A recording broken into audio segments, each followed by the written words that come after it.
Hello friends, welcome to physics scholar. Myself Anoop Kushwaha. तो ये है मास्टर बैच 2.0 का लेक्चर नंबर 44 और unit number 5 electricity and magnetism का सेकेंड लास्ट लेक्चर। तो आज की इस क्लास का हमारा टॉपिक है अल्टरनेटिंग करंट। तो इस क्लास में हम अल्टरनेटिंग करंट के टीजीटी, पीजीटी और जीआईसी के प्रीवियस ईयर और कुछ इंपॉर्टेंट क्वेश्चंस को डिस्कस करेंगे। देखिए, अल्टरनेटिंग करंट के हमने 3 सप्लीमेंट्री लेक्चर्स आपको प्रोवाइड किए थे आपके व्हाट्सएप ग्रुप में, आपको टेलीग्राम चैनल के ऊपर। तो अगर आपने उन लेक्चर्स को नहीं देखा है तो सबसे पहले आप उन लेक्चर्स को कवर कर लीजिए, तीनों के तीनों लेक्चर को कवर कर लीजिए।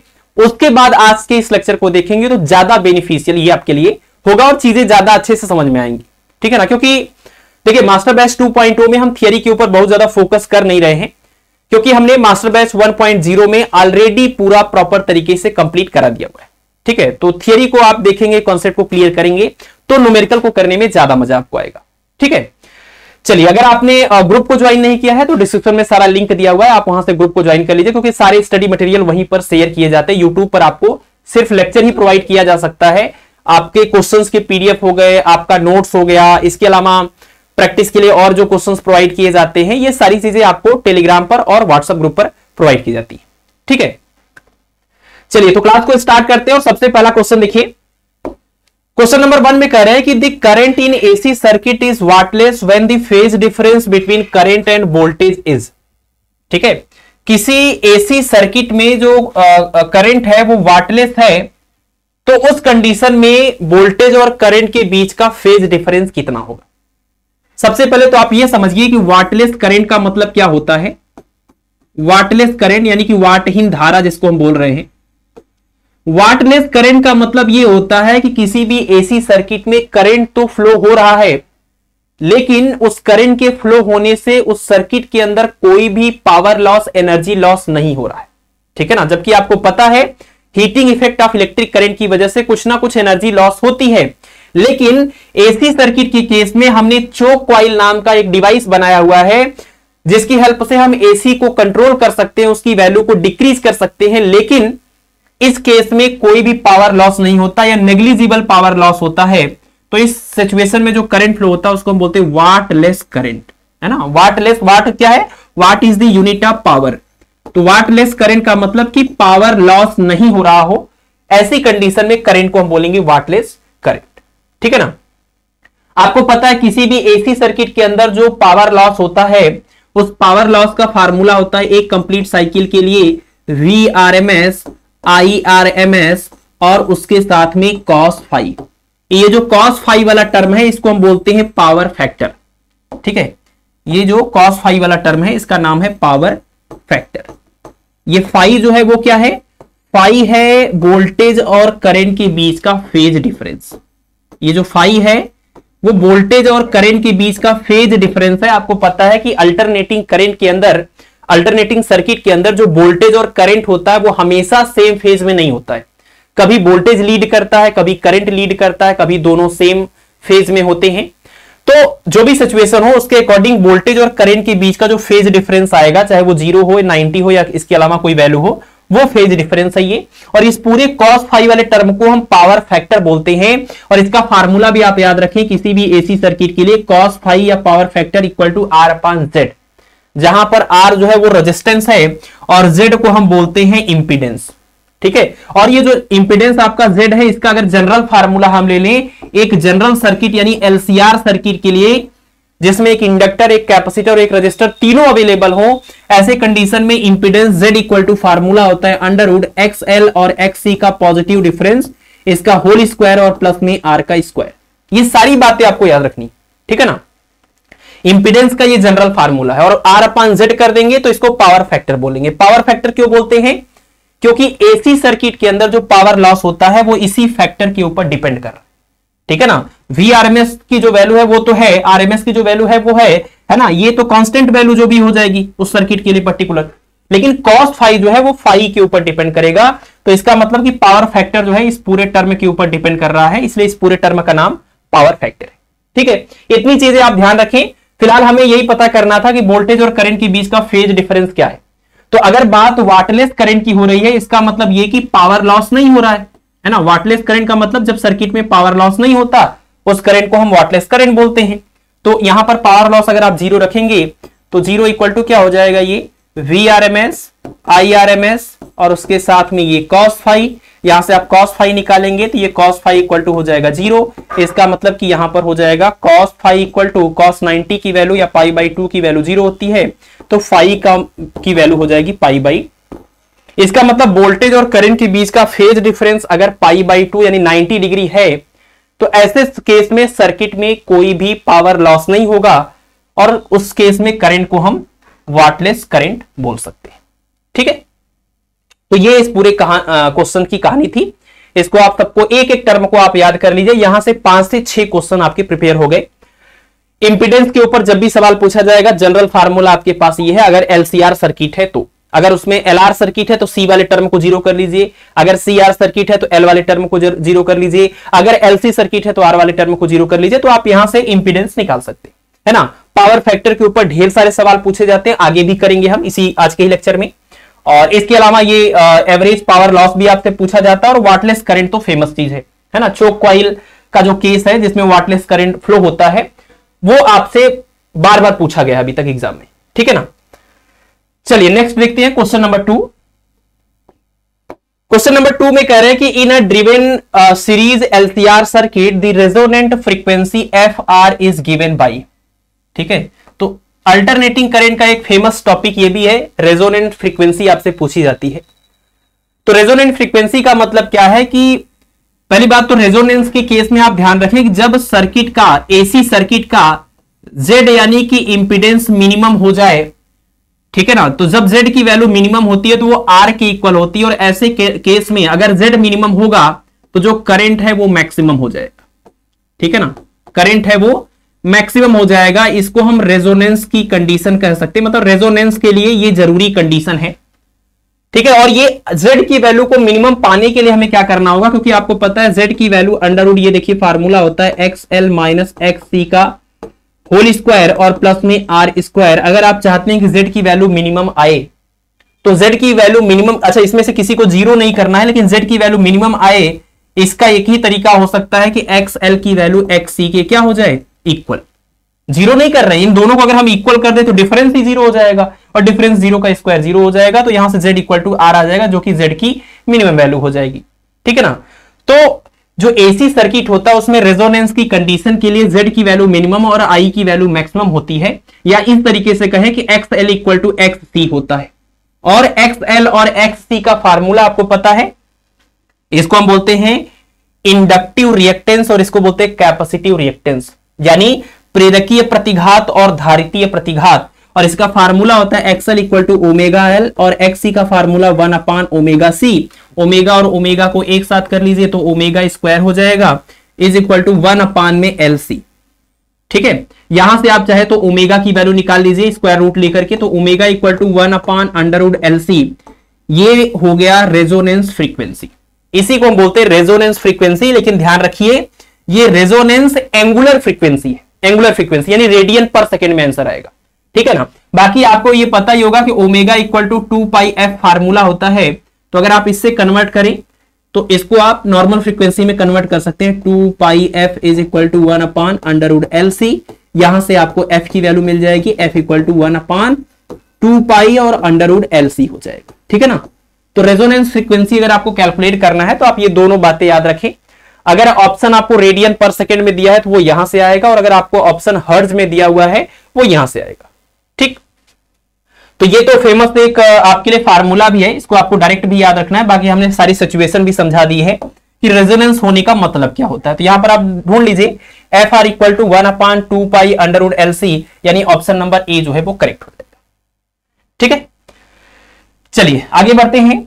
देखिए ये सब क्वेश्चन आपको हो सकता है बहुत ज्यादा आसान लग रहे हो, बट टीजीटी पीजीटी जीआईसी के एग्जाम की यही नीड है। ठीक है ना, यही नीड है। तो आपको यही क्वेश्चंस को बार बार करनी है, और आसान होने की वजह से ही इतना ज्यादा मेरिट जाता है, इतने ज्यादा क्वेश्चन आपको अटेम्प्ट करने होते, करेक्ट करने होते। ठीक है ना, तो आप इसको हल्के में लेकर के इग्नोर नहीं कर सकते हैं। आपको यह ध्यान रखना होगा कि कोई भी क्वेश्चन गलत ना होने पाए। आसान तो है लेकिन गलत नहीं होना चाहिए, और with in the time questions को अटेम्प्ट करने। ठीक है ना, तो यहां पर एक टाइम मैनेजमेंट और कह सकते हैं आप, मतलब मेरे हिसाब से अगर देखें आप तो इस एग्जाम को क्रैक करने के लिए नॉलेज के अलावा जो सबसे इंपॉर्टेंट चीज है वो है टाइम मैनेजमेंट।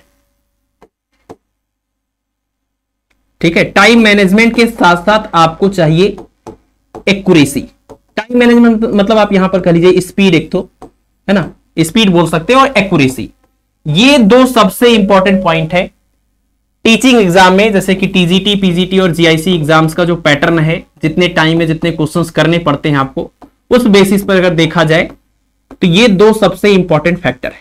ठीक है, तो आपको ध्यान रखना होगा, क्वेश्चंस आसान है, लेकिन इवन मेडिकल और इंजीनियरिंग की तैयारी करने वाले भी जो लोग हैं, है ना, आप में से बहुत सारे लोग जो टीचर हैं, जो पढ़ा रहे हैं बहुत सालों से, लेकिन उनके साथ भी ये समस्या आ जाती है, क्योंकि वो पढ़ा तो रहे और हायर लेवल की चीजें, लेकिन वो इतनी बेसिक चीजों में इतने जल्दी जल्दी क्वेश्चंस को अटेम्प्ट करने का जो एक अभ्यास होता है वो नहीं है, और एक गलती होने के भी चांसेस होते हैं, एक्यूरेसी में भी थोड़ी दिक्कत आ जाती है, और उसी से फिर डिफरेंस क्रिएट हो जाता है। ठीक है ना, तो आपको टाइम मैनेजमेंट और एक्यूरेसी को ध्यान में रखना पड़ेगा। नॉलेज भले है, आपको चीजें भले ही समझ में आ रही, लेकिन आपको चीजें इतने अच्छे समझ में आनी चाहिए कि देखते ही उसका आंसर आए, जल्दी से जल्दी उसका आंसर आए, ये चीज है, और सही से आंसर आए, गलत नहीं होना चाहिए। और इसके लिए सिर्फ एक ही चीज है, आपको मल्टीपल टाइम्स रिवीजन करना होगा। ठीक है ना, जो भी चीजें आपको आती हैं, कितना भी आती हैं, आपको बार बार उसको रिवाइज करना पड़ेगा, तभी ये चीज आप हासिल कर सकते, अदरवाइज नहीं कर सकते। ठीक है ना, क्योंकि आपने देखा होगा टीजीटी, पीजीटी और जीआईसी के एग्जाम में जो क्वेश्चन पूछे जाते हैं, अगर आप घर पे बैठ के करेंगे, लगभग सारे क्वेश्चंस आप कर लेते हैं, लेकिन फिर टाइम ड्यूरेशन और जो एग्जाम के उस पर्टिकुलर टाइम का जो प्रेशर होता है एग्जाम हॉल का, वो चीजें आपके पास नहीं रहती, तो आप आराम से घर पे बैठ के सारे क्वेश्चंस को कर लेते हैं। ठीक है ना, तो एग्जाम हॉल में वो चीज परफॉर्म करने के लिए आपको बहुत सारी मेहनत करनी पड़ती है, तब जाकर के वो चीज वहां निखर के आती है। ठीक है, चलिए तो नेक्स्ट क्वेश्चन देखिए, क्वेश्चन नंबर 4 इसमें करें, the peak voltage in a 220 volt AC sources is. ठीक है ना, यानी 220 वोल्ट एसी सोर्स है, तो उसका पीक वोल्टेज आपसे पूछ रहे हैं। आपको पता है एसी की जब हम बात करते हैं, एसी वोल्टेज की बात करें या करंट की बात करें, तो इसमें हम तीन तरह की वैल्यूज की बात करते हैं। एक पीक वैल्यू होती है वोल्टेज की या करंट की, है ना, तीन तरह के वोल्टेज होते हैं यहां पर। एक पीक वैल्यू होगी, ठीक है ना, इसको हम एम्पलीट्यूड भी बोलते हैं कई बार, पीक वैल्यू या एम्पलीट्यूड यानी शिखर मान बोलते हैं। और दूसरा आपका मीन वैल्यू होता है, मीन वैल्यू जिसको हम एवरेज या औसत बोलते हैं, औसत मान, ये दूसरा वोल्टेज हो गया। और तीसरा आपके पास है रूट मीन स्क्वायर वैल्यू यानी आरएमएस वैल्यू। ठीक है ना, तो एसी में अगर हम बात करें तो तीन तरह के वोल्टेज होते हैं, तीन वैरायटी के, और तीन तरह के करंट भी हो जाएंगे। तो पीक वोल्टेज का मतलब ये, इसको हम सिंबल वी नॉट देते हैं। एवरेज की अगर हम बात करें तो इसको हम वी बार बोलते हैं, या फिर वी एवरेज भी लिखते हैं। और तीसरा आपका है आरएमएस, तो इसको हम वी आरएमएस बोलते हैं। सेम चीज हम करंट के साथ भी करते हैं। ठीक है ना, और इनका आपस में रिलेशन आपको पता होना चाहिए, जैसे कि इसका और इसका आपस में क्या रिलेशन है। तो ये फार्मूला होता है V RMS is equal to V not upon under root 2, और अंडर रूट 2 की वैल्यू रख करके इसमें डिवाइड करते हैं तो आता है 0.707 वी नॉट। और आधे साइकिल के लिए अगर हम एवरेज की बात करें, पूरे साइकिल के लिए तो एवरेज 0 होता है अल्टरनेटिंग वोल्टेज या करंट का, लेकिन आधे साइकिल के लिए अगर हम एवरेज की बात करें तो वी बार या वी एवरेज इक्वल टू, आपको पता है फार्मूला होता है 2v नॉट अपान पाई। ठीक है ना, और इसको सॉल्व करते हैं तो आता है 0.637 वी नॉट। ये फार्मूला आपको ध्यान रखना। ठीक है, तो यहां पर पीक वैल्यू आपसे पूछ रहे हैं, और जो वैल्यू गिवन है वो कौन सी वैल्यू है ये भी आपको याद रखना है। हम इसके साथ भी एक इंपॉर्टेंट चीज आपको बता दें। देखिए, जब हम डीसी को मेजर करने की बात करते हैं, डायरेक्ट करंट को मेजर करने की बात करते हैं, तो उसके लिए हमारे पास जो डिवाइस होता है, यहां पर लिख लेते हैं, वो होता है मूविंग कॉइल गैल्वेनोमीटर, चल कुंडली धारा मापी। मूविंग कॉइल गैल्वेनोमीटर से हम मेजर करते हैं डीसी को। और जो मूविंग कॉइल गैल्वेनोमीटर होता है, ये किस प्रिंसिपल पर, किस सिद्धांत पर आधारित होता है, तो ये आधारित होता है, आपने पीछे पढ़ा भी था, magnetic effect of electric current के ऊपर, है ना, लेक्चर नंबर 41 या 42 में, magnetic effect of electric current के ऊपर ये आधारित होता है। यानी इलेक्ट्रिक करंट फ्लो होगा, उससे मैग्नेटिक फील्ड क्रिएट होगा, मैग्नेटिक फील्ड के क्रिएट होने की वजह से एक टॉर्क लगेगा, उस टॉर्क की वजह से इस मूविंग कॉइल के अंदर जो नीडल होगा वो घूमेगा, है ना, उससे हम रीडिंग ले लेते हैं। दूसरा देखिए, अगर हम बात करें एसी को मेजर करने की बात, तो एसी जो होता है वो उसको मेजर करने के लिए हम इस्तेमाल करते हैं हॉट वायर मीटर या वोल्ट मीटर, ठीक है ना। हॉट वायर यानी यहां पर अगर आप देखें मूविंग कॉइल गैल्वेनोमीटर में हम इसी को मतलब करंट या वोल्टेज के लिए फिर अमीटर या वोल्ट मीटर में कन्वर्ट कर लेते हैं, तो वो है तो वही ना मूविंग कॉइल गैल्वेनोमीटर, उसी को हम कन्वर्ट करते हैं अमीटर या वोल्ट मीटर में। तो जो नॉर्मल अमीटर या वोल्ट मीटर होता है वो डीसी को मेजर करने के लिए इस्तेमाल किया जाता है, जो magnetic effect of electric current पर आधारित होता है। लेकिन हॉट वायर जो आपका अमीटर या वोल्ट मीटर होता है वो एसी को अल्टरनेटिंग करंट या अल्टरनेटिंग वोल्टेज को मेजर करने के लिए इस्तेमाल किया जाता है। और ये आधारित होता है किसके ऊपर? ये आधारित होता है heating effect of electric current के ऊपर। ये हीटिंग इफेक्ट के ऊपर आधारित होता है और वो मैग्नेटिक इफेक्ट के ऊपर आधारित होता है। Electric current, heating effect of electric current, यहां पर भी करंट है और यहां पर भी करंट है, ठीक है। तो ये चीज आपको ध्यान रखना है। बाकी एक चीज और आप यहां पर ध्यान रखें कि डीसी को कंट्रोल करने के लिए हम जो इंस्ट्रूमेंट इस्तेमाल करते हैं इसको हम बोलते हैं रियोस्टेट या धारा नियंत्रक, और एसी को कंट्रोल करने के लिए जो डिवाइस हम इस्तेमाल करते हैं उसको हम बोलते हैं चोक कॉइल। क्या बोलते हैं इसको? चोक कॉइल, जिसका पावर फैक्टर बहुत ही कम होता है, नेग्लिजिबल होता है, और चोक कॉइल के अंदर जो करंट फ्लो होता है उसको हम वाटलेस करंट बोलते हैं, क्योंकि पावर लॉस नहीं होता है या नेग्लिजिबल होता है, ठीक है। ये बातें आपको एसी और डीसी के बारे में याद रखनी है। अब हम इस सवाल के ऊपर आते हैं कि इसमें कह रहे हैं कि ये 240 वोल्ट एसी, तो हम आपको ये बता रहे थे कि हॉट वायर अमीटर या वोल्ट मीटर की मदद से जो हम एसी को मेजर करते हैं, किसी भी सर्किट में फ्लो होने वाले अल्टरनेटिंग करंट को मेजर करते हैं, या दो पॉइंट के बीच में पोटेंशियल ड्रॉप को मेजर करते हैं एसी सर्किट के अंदर, तो उसमें जो वैल्यू हम मेजर करते हैं वो इन तीनों में से कौन सी वैल्यू होती है? तो आपको ध्यान रखना है कि ये आरएमएस वैल्यू को हम मेजर करते हैं। यानी इंपॉर्टेंट बात यह है कि जब भी किसी सर्किट में हम एसी वोल्टेज या करंट को मेजर करते हैं तो वो एसी वोल्टेज या करंट की इन तीनों प्रकार की वैल्यूज में से कौन सी वैल्यू होती है? तो ये आरएमएस वैल्यू होती है, ठीक है ना, ये आरएमएस वैल्यू होती है। बहुत सारे सवाल तो सिर्फ आपको इतने कॉन्सेप्ट से ही सॉल्व हो जाएंगे कि जो वैल्यू गिवन वैल्यू होती है वो आरएमएस वैल्यू होती है। अगर वो इसके अलावा कोई वैल्यू है तो उसमें प्रॉपर नाम लिखा रहेगा, पीक वैल्यू या एम्पलीट्यूड लिखा रहेगा, या मैक्सिमम वैल्यू लिखा रहेगा, या फिर एवरेज वैल्यू लिखा रहेगा। कुछ नहीं लिखा हुआ है, इसका मतलब मेजर करने के बाद आरएमएस वैल्यू निकल के आती है, ठीक है। चलिए, तो इसको पूरा नोट कर लीजिए आप। इस सवाल के ऊपर आते हैं, तो इसका मतलब ये जो वैल्यू गिवन है वो Vrms है। Vrms equal to 240 volt. आपको पीक वैल्यू यानी V नॉट निकालना है, तो फार्मूला होता है Vrms की जगह पर लिखेंगे V naught upon √2 is equal to 240 हो जाएगा। तो यहां से V नॉट हो जाएगा 240 इंटू √2, और √2 की वैल्यू 1.414, लगभग 1.5 यानी 1.5 गुना, है ना, मतलब 1.5 गुने से थोड़ा कम।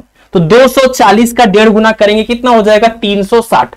लेकिन 1.5 गुना नहीं करना है, ये उससे थोड़ा कम है, तो ये 360 से थोड़ा कम वाला जो आंसर होगा वही करेक्ट हो जाएगा। कैलकुलेशन करने की भी जरूरत नहीं है। 360 के सबसे करीब और उससे थोड़ा सा कम जो ऑप्शन है वो ऑप्शन नंबर सी है, 340 वोल्ट। आप चाहे तो मल्टीप्लाई करके चेक कर लेंगे, ठीक है। चलिए, तो ये सारी पॉइंट को आप नोट करिए, स्क्रीनशॉट ले लीजिए, ठीक है ना। एक एक क्वेश्चन के साथ कम से कम 5 से 7 चीजों को ऐड करेंगे, तभी पॉसिबल है कि पूरे सिलेबस को हम विद इन दी टाइम अच्छे से कंप्लीट कर पाए, रिवाइज कर पाए और एग्जाम में जल्दी से परफॉर्म भी कर पाए, है ना। एक एक चीज, अलग अलग चीज को अगर करेंगे और उसके लिए एक एक क्वेश्चन को सॉल्व करने बैठे तो फिर तो इसको हम गधा मजदूरी बोलते हैं और फिर ये करते रह जाएंगे, आप कभी खत्म नहीं होगा ये। चलिए नेक्स्ट क्वेश्चन देखिए, क्वेश्चन नंबर 5।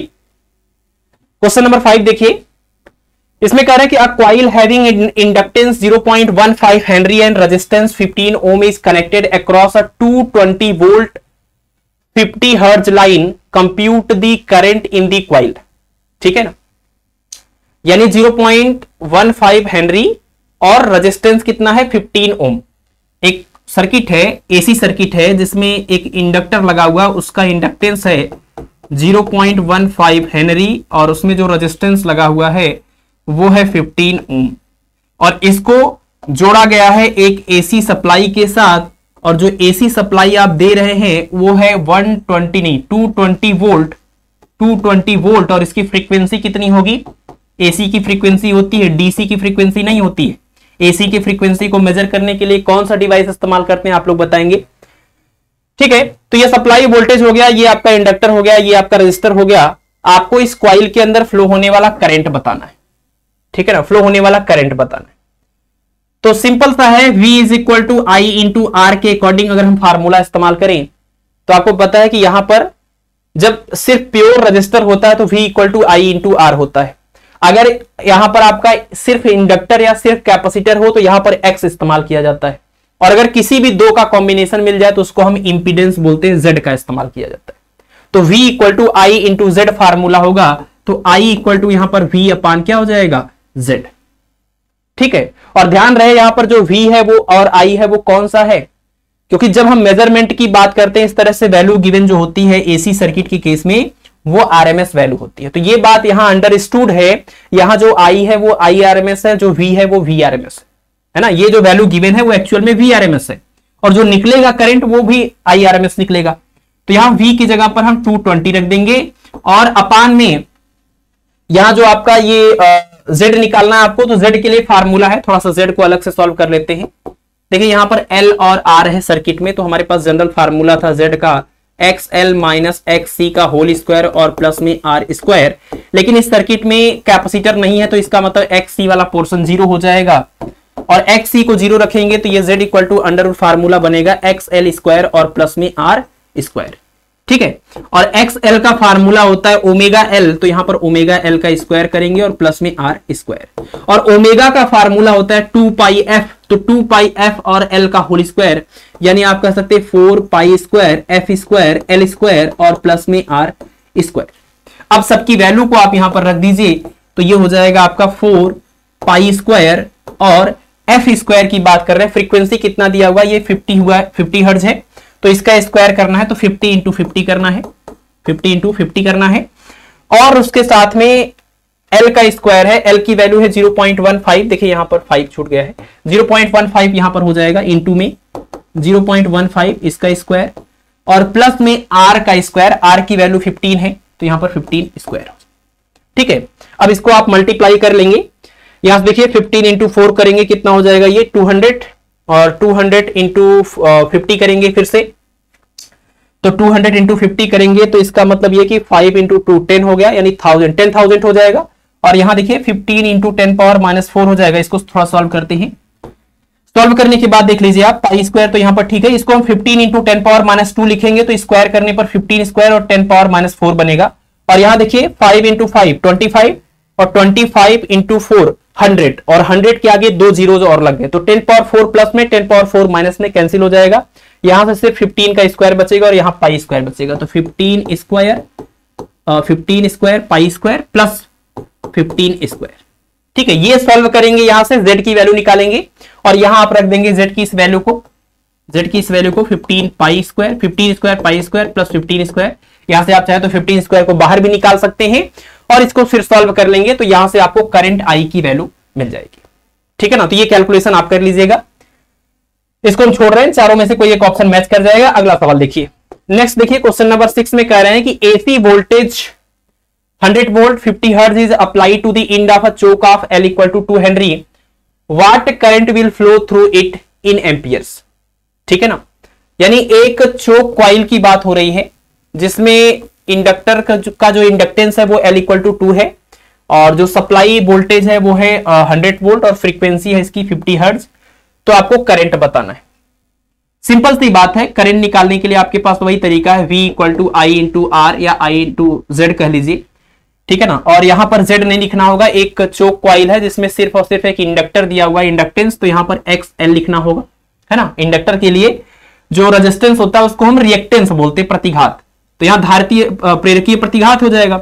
तो I की वैल्यू निकालेंगे तो I इक्वल टू V अपान में XL हो जाएगा, और V की वैल्यू कितनी है, V मतलब VRMS, यहां पर 100 है, और अपान में XL का फार्मूला होता है ओमेगा L, और ओमेगा L को हम लिखेंगे 2 पाई F और उसके साथ में L, ये हो जाएगा 100 अपान में 2 पाई, और फ्रीक्वेंसी है यहां पर 50 और उसके साथ में L, ठीक है ना। L की वैल्यू हमें निकालनी है, सॉरी L की वैल्यू गिवन है, हमें I की वैल्यू निकालनी, तो L की वैल्यू भी रख दीजिए, ये 100 हो जाएगा, और अपान में 50 इंटू 200 से 100 ये कैंसिल हो जाएगा, तो ये 1 अपान पाई L हो जाएगा। सीधे सीधे वैल्यू रखिए, 1 अपान पाई और L की जगह पर 2 रख देंगे, तो 1 अपान 2 पाई, यानी जो करंट आएगा करंट की वैल्यू आएगी वो आएगी 1/2 पाई, लेकिन देखिए 1/2 पाई AC 1/2 पाई DC दिया हुआ है।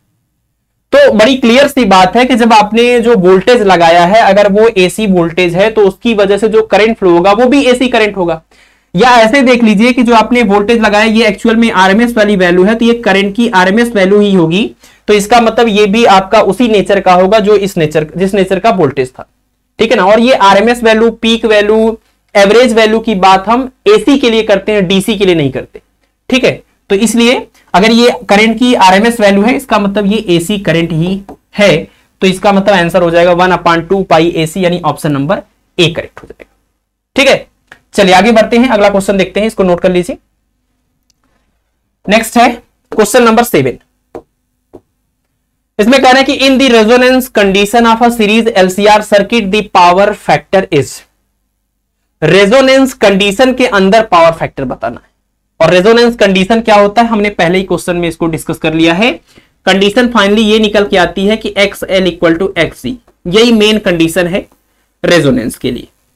और इस कंडीशन में हमें बताना है पावर फैक्टर के बारे में कि पावर फैक्टर की वैल्यू कितनी होगी। पावर फैक्टर यानी cos φ, जिसका फार्मूला होता है R/Z। और रेजोनेंस कंडीशन में अगर XL = XC होता है तो ऐसे कंडीशन में आपको पता है Z की वैल्यू R के इक्वल हो जाएगी, मिनिमम वैल्यू हो जाएगी। या तो ऐसे देख लीजिए Z = फार्मूला होता है √XL - XC का होल स्क्वायर प्लस में R²। लेकिन रेजोनेंस कंडीशन में ये दोनों वैल्यूज आपस में इक्वल हो जाएंगी तो ये 0 हो जाएगा, तो Z = यहां से R आ जाएगा। और अगर Z = R हो जाएगा रेजोनेंस कंडीशन में तो ये कैंसिल हो जाएगा, तो cos φ यानी पावर फैक्टर की वैल्यू कितनी हो जाएगी 1, यानी कि ऑप्शन नंबर C करेक्ट हो जाएगा, ठीक है ना। तो रेजोनेंस कंडीशन में अगर पूछता है पावर फैक्टर तो अलग आंसर है, और नॉर्मल कंडीशन में अगर पूछते पावर फैक्टर तो अलग आंसर आता है। आगे इसी के ऊपर एक सवाल हम करने वाले हैं, या तो आप यहीं से देख सकते हैं अभी कि cos φ = R/Z।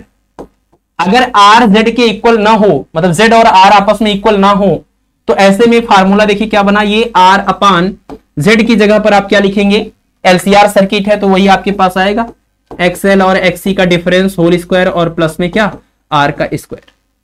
साफ साफ दिख रहा है यहां से कि ये पूरी वैल्यू पॉजिटिव आएगी जो कि R² में ऐड होगी। और अगर R² में इतनी वैल्यू कुछ ऐड हो रही है पॉजिटिव वैल्यू, तो यहां जो अपान में स्क्वायर रूट से सॉल्व करने पर वैल्यू आएगी वो इस R से ज्यादा होगी। और अगर ये R से ज्यादा हुआ तो डिवाइड करने के बाद जो आंसर आएगा वो लेस देन 1 आएगा, यानी जो cos φ की वैल्यू आएगी ऐसे में वो हो जाएगी लेस देन 1। और 0 तो हो नहीं सकती, क्योंकि 0 होने के लिए आपको इसकी वैल्यू को 0 रखना पड़ेगा, जो कि 0 नहीं है। अगर LCR सर्किट है मतलब R भी प्रेजेंट है और C भी प्रेजेंट है, L भी प्रेजेंट है, तो ये 0 तो नहीं है। तो इसका मतलब ऐसे केस में जो आपकी पावर फैक्टर की वैल्यू होगी वो 0 नहीं हो सकती, यानी 0 से बड़ी होगी और 1 से छोटी होगी, ये बात कंफर्म। तो ये नॉर्मल है, ये जनरल केस है कि अगर जनरल केस में आपसे LCR सर्किट का पावर फैक्टर पूछे तो वो 0 और 1 के बीच में होगा। लेकिन रेजोनेंस कंडीशन में इन्होंने पूछा था तो R और Z इक्वल हो जाता है, तो cos φ की वैल्यू 1 आ जाएगी, ठीक है। तो सिचुएशन आपको देखना है कि रेजोनेंस का है या फिर जनरल केस है, ठीक। ये सवाल आगे मिल जाएगा अभी आपको। अगला देखिए क्वेश्चन नंबर 8। इसमें कह रहा है कि अ 20 volt AC is supplied to a circuit containing resistance and an inductance in series. If voltage across the inductance is 12 volt, the voltage across the resistance will be, ठीक है।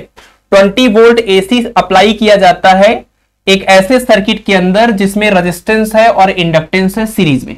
इसका मतलब आप कुछ ऐसा ले लीजिए, ये इंडक्टर हो गया, ये रजिस्टर हो गया सीरीज में, और यहां पर एक AC वोल्टेज अप्लाई किया गया है, और जो AC अप्लाई किया गया है वो है 20 वोल्ट। ये 20 वोल्ट AC है, और ये L है और ये R है। सवाल में कह रहे हैं कि जो L के अक्रॉस, इस L के अक्रॉस वोल्टेज है जिसको हम VL बोलेंगे, तो VL की वैल्यू है 12 वोल्ट। तो आपको बताना है यहां पर जो VR आएगा उसकी वैल्यू कितनी, ठीक है। आपको हमने फेजर डायग्राम बताया हुआ है, अगर आपने सप्लीमेंट्री लेक्चर देखा होगा, कि जो वोल्टेज और करंट के बीच का फेज डिफरेंस होता है डिफरेंट AC सर्किट में, जो भी आपने अलग अलग टाइप के AC सर्किट पढ़े हैं, L circuit, R circuit, C circuit, LC circuit, LR circuit, CR circuit, LCR circuit, तो उसमें आपने ये देखा कि VL ये होता है, VC इधर होता है और VR इधर होता है, और करंट भी VR वाले ही डायरेक्शन में होता है, ये भी आपको पता है, ये करंट का डायरेक्शन, ठीक है। तो यहां से आप ये पता कर लेते हैं कि अगर आर सर्किट है तो वोल्टेज और करंट सेम फेज में है, अगर एल सर्किट है तो वोल्टेज और करंट के बीच में π/2 फेज डिफरेंस है, अगर सी सर्किट है तो करंट और वोल्टेज के बीच में यहां पर भी π/2 का फेज डिफरेंस है ना। इसी तरीके से आप सबका फेज डिफरेंस निकाल सकते थे वोल्टेज और करंट का। तो इस सवाल में आपसे कह रहे हैं कि ये जो सर्किट है वो एलआर सर्किट है, मतलब ये प्रेजेंट है और ये प्रेजेंट है, ये प्रेजेंट नहीं है। तो आप बताइए अगर ये VL है और ये VR है, इसका डायरेक्शन इधर है और इसका डायरेक्शन इधर है, तो इनको हम एज अ वेक्टर ट्रीट कर रहे हैं। आपको पता है वोल्टेज और करंट स्केलर होते हैं, लेकिन हम इनको एज अ वेक्टर ट्रीट करते हैं, इसीलिए तो हम फेजर डायग्राम में उनका डायरेक्शन दिखाते हैं।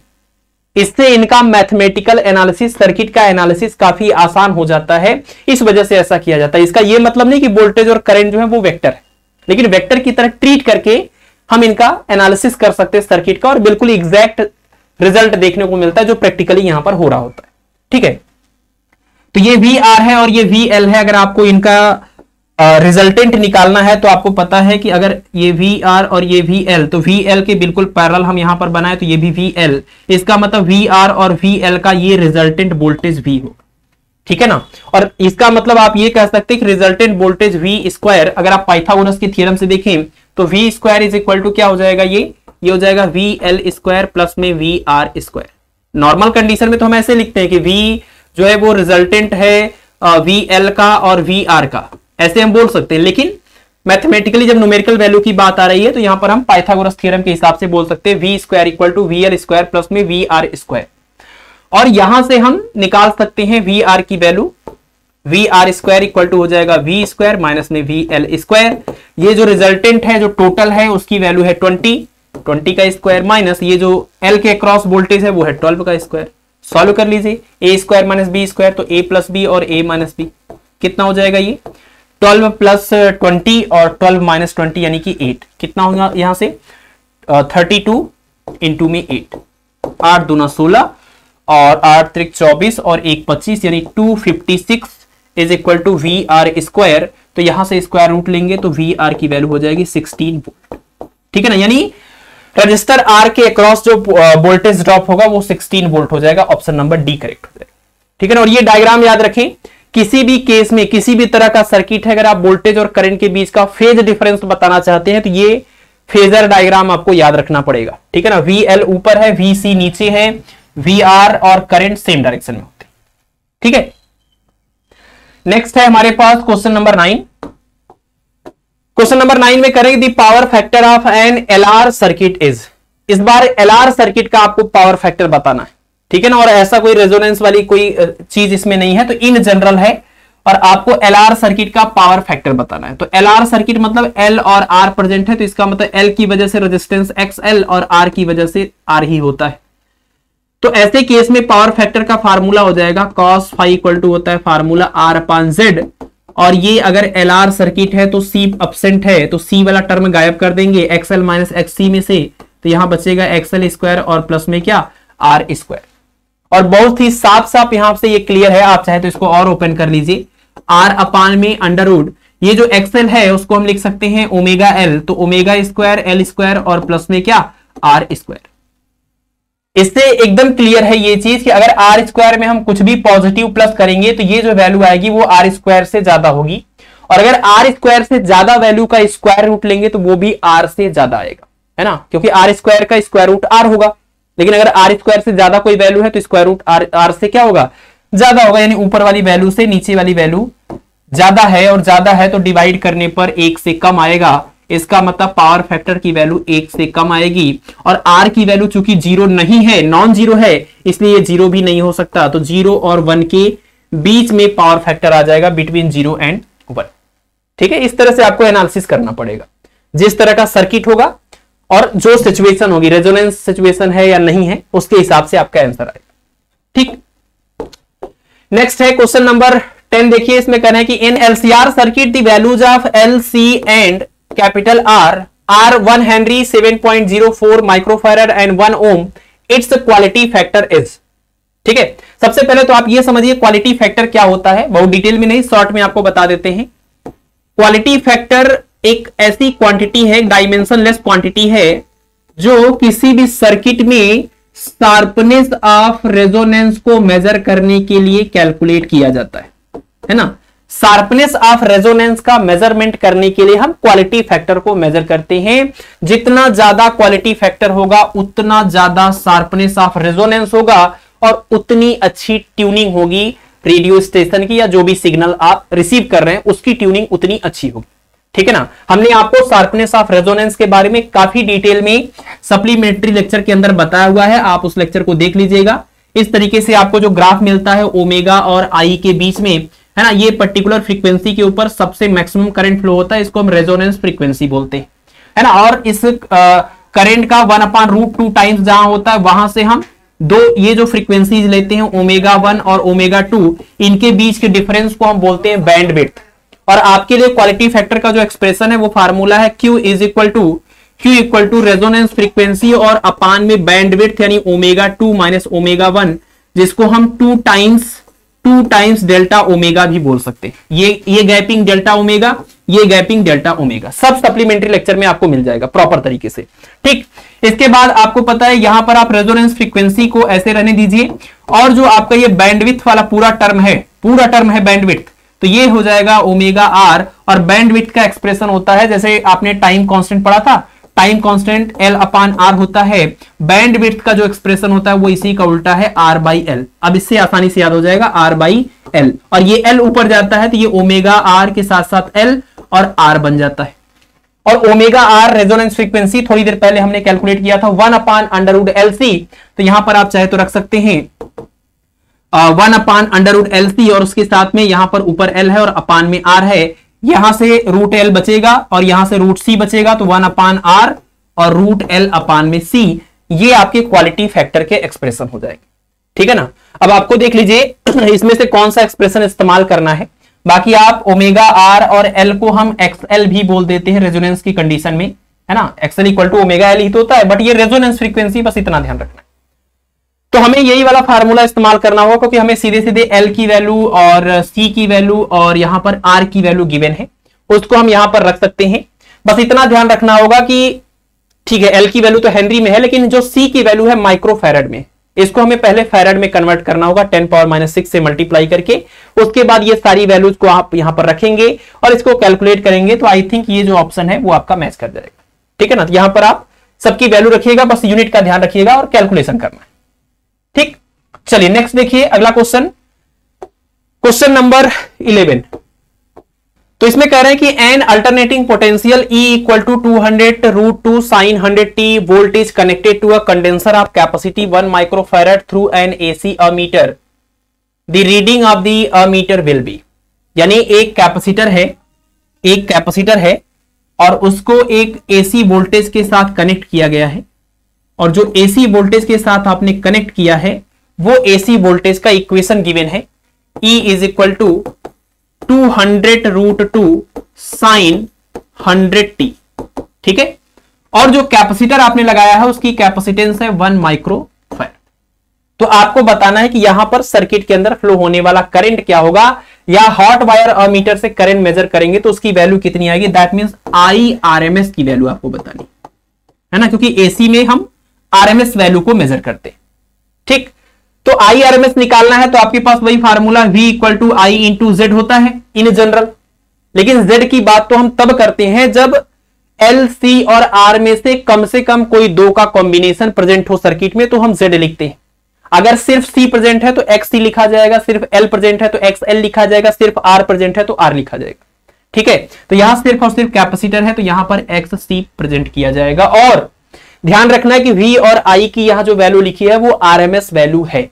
ये V की VRMS होगा और ये जो I होगा ये IRMS होगा, यही हमें पता करना। तो इसका मतलब कि हमारा इक्वेशन बन गया IRMS इक्वल टू VRMS और इसके अपान में क्या XC। तो VRMS की वैल्यू हमें इस इक्वेशन से मिलेगी और XC की वैल्यू हमें कैलकुलेट करना होगा। आप सबसे पहले अल्टरनेटिंग वोल्टेज का जनरल इक्वेशन लिखिए, E equal to E0 sin omega t। इससे आप कंपेयर करिए तो आपको पीक वैल्यू E0 मिल जाएगा 200√2 वोल्ट और आपको ओमेगा मिल जाएगा 100 रेडियन पर सेकेंड। तो आपको ये दोनों वैल्यूज मिल गई और इन दोनों वैल्यूज के बेसिस पर हम VRMS और XC निकाल लेंगे। तो VRMS निकालिए, V R M S equal to formula होता है V naught upon root two, यहां वी बोला जाता है, यहां पर ई दिया हुआ है, तो वी नॉट या ई नॉट की वैल्यू है 200 रूट टू और अपान में रूट टू, सॉल्व करेंगे 200 आ जाएगा। ठीक है, और अगर हम बात करें इसी तरह से एक्स सी की, तो एक्स सी का फार्मूला हो जाएगा 1 upon omega C, 1 upon omega की जगह पर 2 पाई एफ होगा, उसके साथ में सी, और ये हो जाएगा 1 अपान 2 पाई, और एफ की जगह पर क्या लिखेंगे, अच्छा एक सेकेंड, यहां पर 2 पाई एफ सी करने की जरूरत क्यों है जब हमें सीधे ओमेगा पता है, तो यहां पर लिखेंगे 1 अपान ओमेगा की जगह पर 100 और सी की वैल्यू हो जाएगी 10 पावर -6, तो -6 और ये +2 -4 ऊपर जाके +4, तो 10 पावर 4 ओम आ जाएगा एक्स सी की वैल्यू। दोनों को आप यहां पर रख लीजिए, आंसर आ जाएगा आपका 200 और अपान में आ जाएगा 10 के पावर में 4, और ये ऊपर जाके बनेगा आंसर IRMS की वैल्यू 200 इंटू 10 पावर -4, यानी ये हो जाएगा 2 इंटू 10 पावर -2, ठीक है ना, 2 इंटू 10 पावर -2 आप इसको लिख सकते हैं, या फिर एक काम और कर सकते हैं, इसको आप 10 से मल्टीप्लाई और डिवाइड करिए, तो इसको आप 20 इंटू 10 पावर -3 भी कर सकते थे, या यहीं से कर लेते, एक जीरो इसके साथ ले जाते तो 20 इंटू 10 पावर -3 एम्पियर हो जाता, और 10 पावर -3 एम्पियर को मिली एम्पियर बोलते हैं, तो इसका आंसर आ जाएगा कितना, 20 मिली एम्पियर, क्योंकि सारे ऑप्शन मिली एम्पियर में दिए हुए हैं, तो इसका आंसर हो जाएगा ऑप्शन नंबर बी। ठीक है, बस इतना ध्यान रखना है कि एसी में जो हम मेजर करते हैं वो आरएमएस वैल्यू होती है बस, ठीक है ना, और ये ओम्स लॉ का फार्मूला जैसे हम इस्तेमाल करते हैं बिल्कुल उसी तरीके से ये इक्वेशन बनेगा, और यहां सिचुएशन बदलती रहती, वहां जेड हो सकता है, वहां एक्सएल हो सकता है, वहां एक्ससी हो सकता है, वहां आर हो सकता है, तो जिस तरह का सर्किट होगा उस तरह का रेजिस्टेंस या रिएक्टेंस या इंपेडेंस इस्तेमाल करेंगे। ठीक है, चलिए नेक्स्ट क्वेश्चन की ओर चलते हैं। अगला है हमारा क्वेश्चन नंबर 12, और क्वेश्चन नंबर 12 में कह रहे हैं कि a constant current equal to 10 root 2 ampere is flowing in a conductor, the RMS value of the current will be. ठीक है, आरएमएस वैल्यू हमें बताना है, और किसी कंडक्टर के अंदर जो करंट फ्लो हो रहा है वो हो रहा है 10 रूट 2 एम्पियर। अब आप देखिए ये जो वैल्यू आपको दिख रही है एकदम क्लियर कट है कि ये एक कांस्टेंट करंट है। कांस्टेंट करंट का मतलब कि ये करंट पीरियोडिकली चेंज नहीं हो रही है, ना तो मैग्नीट्यूड में और ना ही डायरेक्शन, और अगर करंट पीरियोडिकली चेंज नहीं हो रही मैग्नीट्यूड या डायरेक्शन में तो वो डीसी है, और डीसी के केस में हम पीक वैल्यू की बात, एवरेज वैल्यू की बात और आरएमएस वैल्यू की बात नहीं करते, सब सेम ही निकल के आता है, सब सेम ही होता है। ये टर्म तो तब इस्तेमाल करते हैं जब हम एसी की बात कर रहे होते हैं, यानी एसी में ये तीनों अलग अलग चीजें होती। डीसी में अगर आप इसको कैलकुलेट करने की कोशिश करेंगे तो ये सब एक ही आएगा, तो अब उसी को चाहे जो बोल लीजिए आप।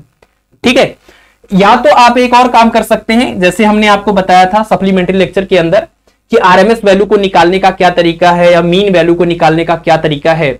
आप चाहे तो उस कॉन्सेप्ट से इसको सॉल्व भी करिएगा, तो ये जो फार्मूला होता है, जैसे IRMS की अगर हम बात करें तो इसका फार्मूला क्या होगा, ये है रूट मीन स्क्वायर, तो यहां रूट हो गया, यहां मीन हो गया, यहां पर करंट का स्क्वायर है ना, यानी करंट का स्क्वायर करके उसका एवरेज लेना होगा, उसके बाद स्क्वायर रूट लेना होगा, है ना, यही तो होगा IRMS। इसको आप इस दोनों इक्वेशन को, दोनों साइड को स्क्वायर कर दीजिए तो ये रूट हट जाएगा, तो ये आई स्क्वायर का एवरेज लेना है, और किसी भी फंक्शन का एवरेज निकालना हमने आपको बताया हुआ है।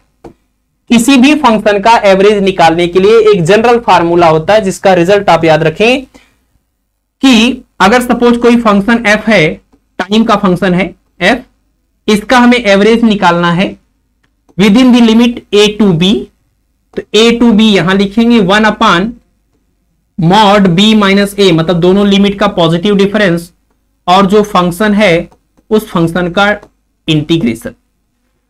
ठीक है ना, तो किसी फंक्शन f का अगर हमें एवरेज निकालना है तो उसका ये जनरल इक्वेशन होता है, जनरल फार्मूला है, जनरल कॉन्सेप्ट है।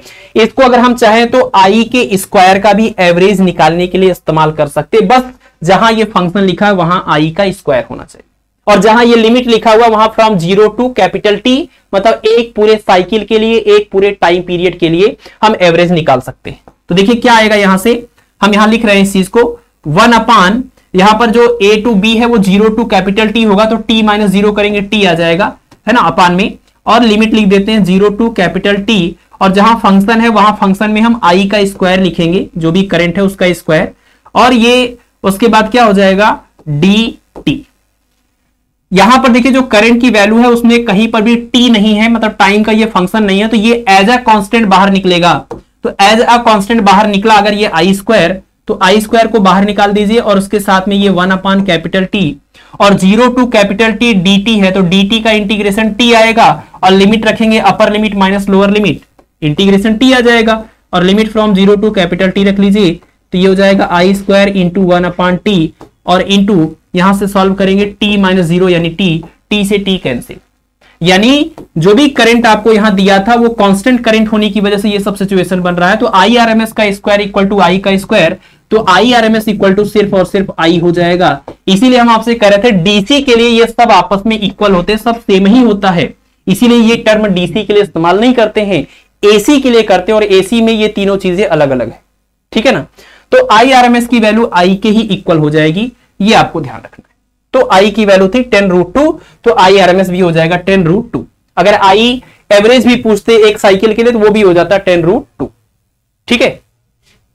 चलिए एक चीज और यहां पर याद रखें कि ये जो एवरेज वाला, एवरेज का ये जनरल फार्मूला है, इस फार्मूले के बेसिस पर अगर हम साइन के स्क्वायर कॉस के स्क्वायर वाले किसी फंक्शन का एवरेज लेते हैं तो उसकी वैल्यू 1/2 आती है। हमने सप्लीमेंट्री लेक्चर में कराया हुआ है, नहीं तो अदरवाइज आपने अल्टरनेटिंग करंट चैप्टर पढ़ा होगा क्लास 12th वाली बुक से, तो उसमें आपने देखा होगा कि ये सॉल्व पूरा सॉल्यूशन इसका अवेलेबल है, ठीक है। तो हम यहां पर साइन के स्क्वायर या कॉस के स्क्वायर वाले फंक्शन का एक पूरे साइकिल के लिए एवरेज करेंगे तो 1/2 आएगा, और नॉर्मल अगर साइन और कॉस वाले फंक्शन का एवरेज निकालेंगे एक पूरे साइकिल के लिए तो वो आपका 0 आता है, ठीक है। तो ये रिजल्ट आप याद कर लीजिए, हम यहां पर लिख दे रहे हैं साइन स्क्वायर अगर ओमेगा टी जैसा फंक्शन है या कॉस स्क्वायर ओमेगा टी वाला फंक्शन है, इसका एवरेज लेते हैं तो ये आता है 1/2। लेकिन अगर नॉर्मल साइन ओमेगा टी है या फिर कॉस ओमेगा टी है, इसका एवरेज लेंगे एक पूरे साइकिल के लिए तो 0। ये चीज अगर आप याद रखते हैं तो बहुत सारे न्यूमेरिकल में टाइम आपका बचता है। आपका कोई भी साइन के स्क्वायर का या कॉस के स्क्वायर का फंक्शन है तो आप इस मेथड से सॉल्व करने मत बैठिए, इस मेथड से सॉल्व करने बैठेंगे बहुत लंबा प्रोसेस है, थोड़ा समय चला जाएगा, 2 से 3 मिनट का, 2.5 मिनट का। वो टाइम बचाने के लिए आप इस रिजल्ट को सीधे यूज कर लीजिए, आपका आंसर बिल्कुल करेक्ट है। जैसे इसी में आप अगर ये करने बैठेंगे तो ये आपने इतना समय गंवा दिया, आपको इतना यहीं से पकड़ लेना था कि ये डीसी है, इसमें कोई फ्लक्चुएशन ही नहीं हो रहा, टाइम के रिस्पेक्ट में कोई वेरिएशन ही नहीं हो रहा, तो इंटीग्रेशन वगैरह करने का क्या मतलब अगर ये कांस्टेंट है, होगा ही कुछ उससे, तो सीधे सीधे वही वैल्यू आ जाएगी। और डीसी में ये सब सेम ही होता है, तो जो ये वैल्यू है वही वैल्यू आरएमएस, वही पीक वैल्यू, वही एवरेज वैल्यू, ठीक है। चलिए हटा दें इसको, चलिए इसको हटाते हैं। नेक्स्ट देखिए क्वेश्चन नंबर 13। क्वेश्चन नंबर 13 में क्या है कि in an alternating circuit the voltage and current are represented as V equal to V naught sine omega T minus pi by 3 and I equal to I naught cos omega T minus pi by 3, then the phase relation between V and I is, ठीक है ना।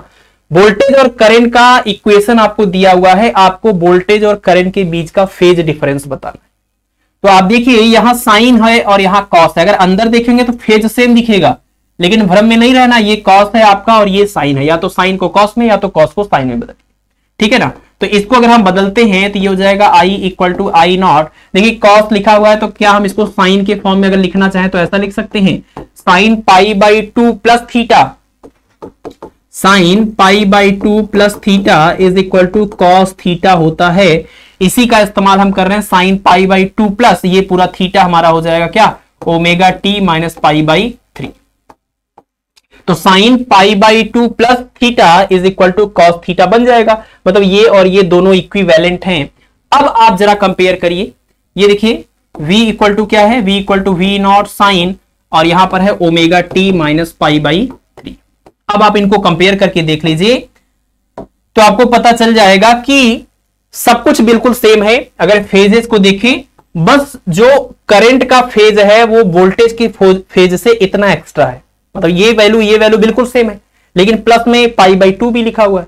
इसका मतलब जो current का phase है वो voltage के फेज से पाई बाई 2 ज्यादा है, मतलब करंट पहले मैक्सिमम हो रहा है, उसके पाई बाई 2 एंगल के बाद, फेज के बाद फिर वोल्टेज वहां पहुंच रहा है उस सिचुएशन में, ठीक है ना। यानी करंट आगे आगे चल रहा है, लीड कर रहा है और वोल्टेज लैग कर रहा है। करंट कितने एंगल से, कितने फेज से लीड कर रहा है, तो पाई बाई 2 से। तो आप कह सकते हैं पाई बाई 2 से जो करंट है वो लीड कर रहा है, या π/2 फेज से जो वोल्टेज है वो करंट के रिस्पेक्ट में लैग कर रहा है। ये आप किसी भी तरीके से इस बात को बोल सकते हैं। तो आप देख लीजिए यहां पर जहां भी आपको मिल जाए कि अच्छा वोल्टेज पहले लिखा हुआ है, तो वोल्टेज लीड कर रहा है कि लैग कर रहा है। अगर हम देखें तो वोल्टेज लैग कर रहा है, वोल्टेज लैग कर रहा है π/2 से, तो voltage lags by π/2, option number D correct हो जाएगा। ठीक है ना, यहां पर वोल्टेज लैग एक जगह और दिया था लेकिन ये फेज गलत दिया था, फेज डिफरेंस। ठीक है, चलिए next question number 14। I think total 25 question है आज की इस क्लास में, बहुत जल्दी ये कवर हो जाएगा लेक्चर। इसमें देखिए, current following current are used to produce heating effect in a conductor. I1 equal to 15 sin omega 2, I2 equal to 15/√2 sin omega t और I3 equal to 15। The power consumed are P1, P2 and P3 respectively, then इसमें से कौन सा relation correct होगा? सबसे पहले तो आप ये ध्यान दीजिएगा कि जो सर्किट है वो सर्किट कैसा है, एक कंडक्टर है, एक कंडक्टर है, इसके अलावा और कुछ नहीं दिया हुआ है कि उसमें किस तरह के एलिमेंट लगे हुए हैं। तो इसका मतलब एक, अगर सिर्फ एक प्योर कंडक्टर है तो इसका मतलब इसमें आप कह सकते हैं ये आर सर्किट है। और आर सर्किट के केस में वोल्टेज और करंट सेम फेज में होते हैं, मतलब वोल्टेज और करंट के बीच का फेज डिफरेंस फाई की वैल्यू 0 हो जाएगी। तो आप जरा देखिए कि अगर किसी सर्किट में आप एसी सप्लाई दे रहे हैं, देखिए आप यहां पर ये एसी है ना, 15 sin ओमेगा टी है, टाइम के साथ ये वेरी होगा साइन के हिसाब से, साइन फंक्शन के अकॉर्डिंग, और ये भी आपका एसी है। तो पहले दोनों केस में एसी है, तीसरे वाले केस में डीसी है। तो पहले केस में पावर लॉस को P1, दूसरे केस में P2 और तीसरे केस में P3 बोल रहे हैं। तो उसी अकॉर्डिंग आपको यहां पर पावर लॉस निकालना है। और एसी केस में पावर लॉस का अलग कॉन्सेप्ट है और डीसी केस में अलग है। ठीक है, तो ध्यान दीजिएगा, एसी के केस में अगर हम बात करें तो P बार या power loss equal to formula है VRMS IRMS और उसके साथ में cos फाई। लेकिन ये प्योर आर सर्किट है तो फाई अगर 0 हुआ तो cos फाई की वैल्यू 1 हो जाएगी। यहां 1 रखेंगे तो ये बनेगा VRMS और IRMS।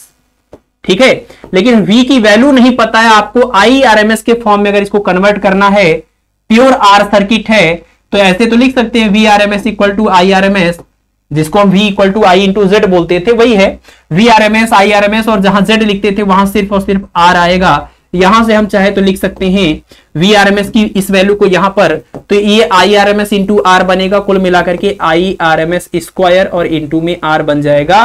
किसके लिए? AC के लिए। मतलब पहले दोनों करंट के केस में हम चाहें तो पावर लॉस के लिए ये फार्मूला इस्तेमाल कर सकते हैं। और तीसरे वाले केस में जो पावर है वो कांस्टेंट है यानी डीसी है, और इसके लिए भी इस तरह का फार्मूला डीसी के लिए भी होता है P equal to I square R। यहां आरएमएस वैल्यू होती है, यहां पर जो भी वैल्यू है करंट की डीसी में वो वैल्यू होती।